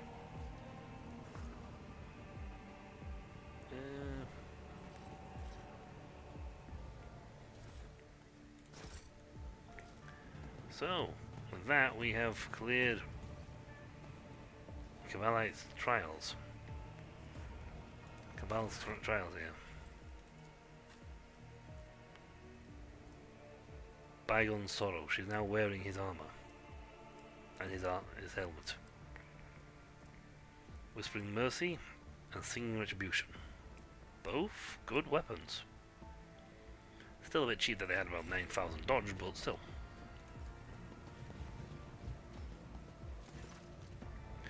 Spinner face goes and crave bleeding glyphs, face perspective. Show me the way.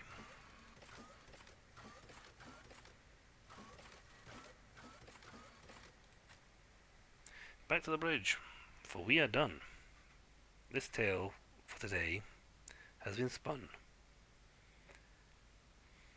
And now we...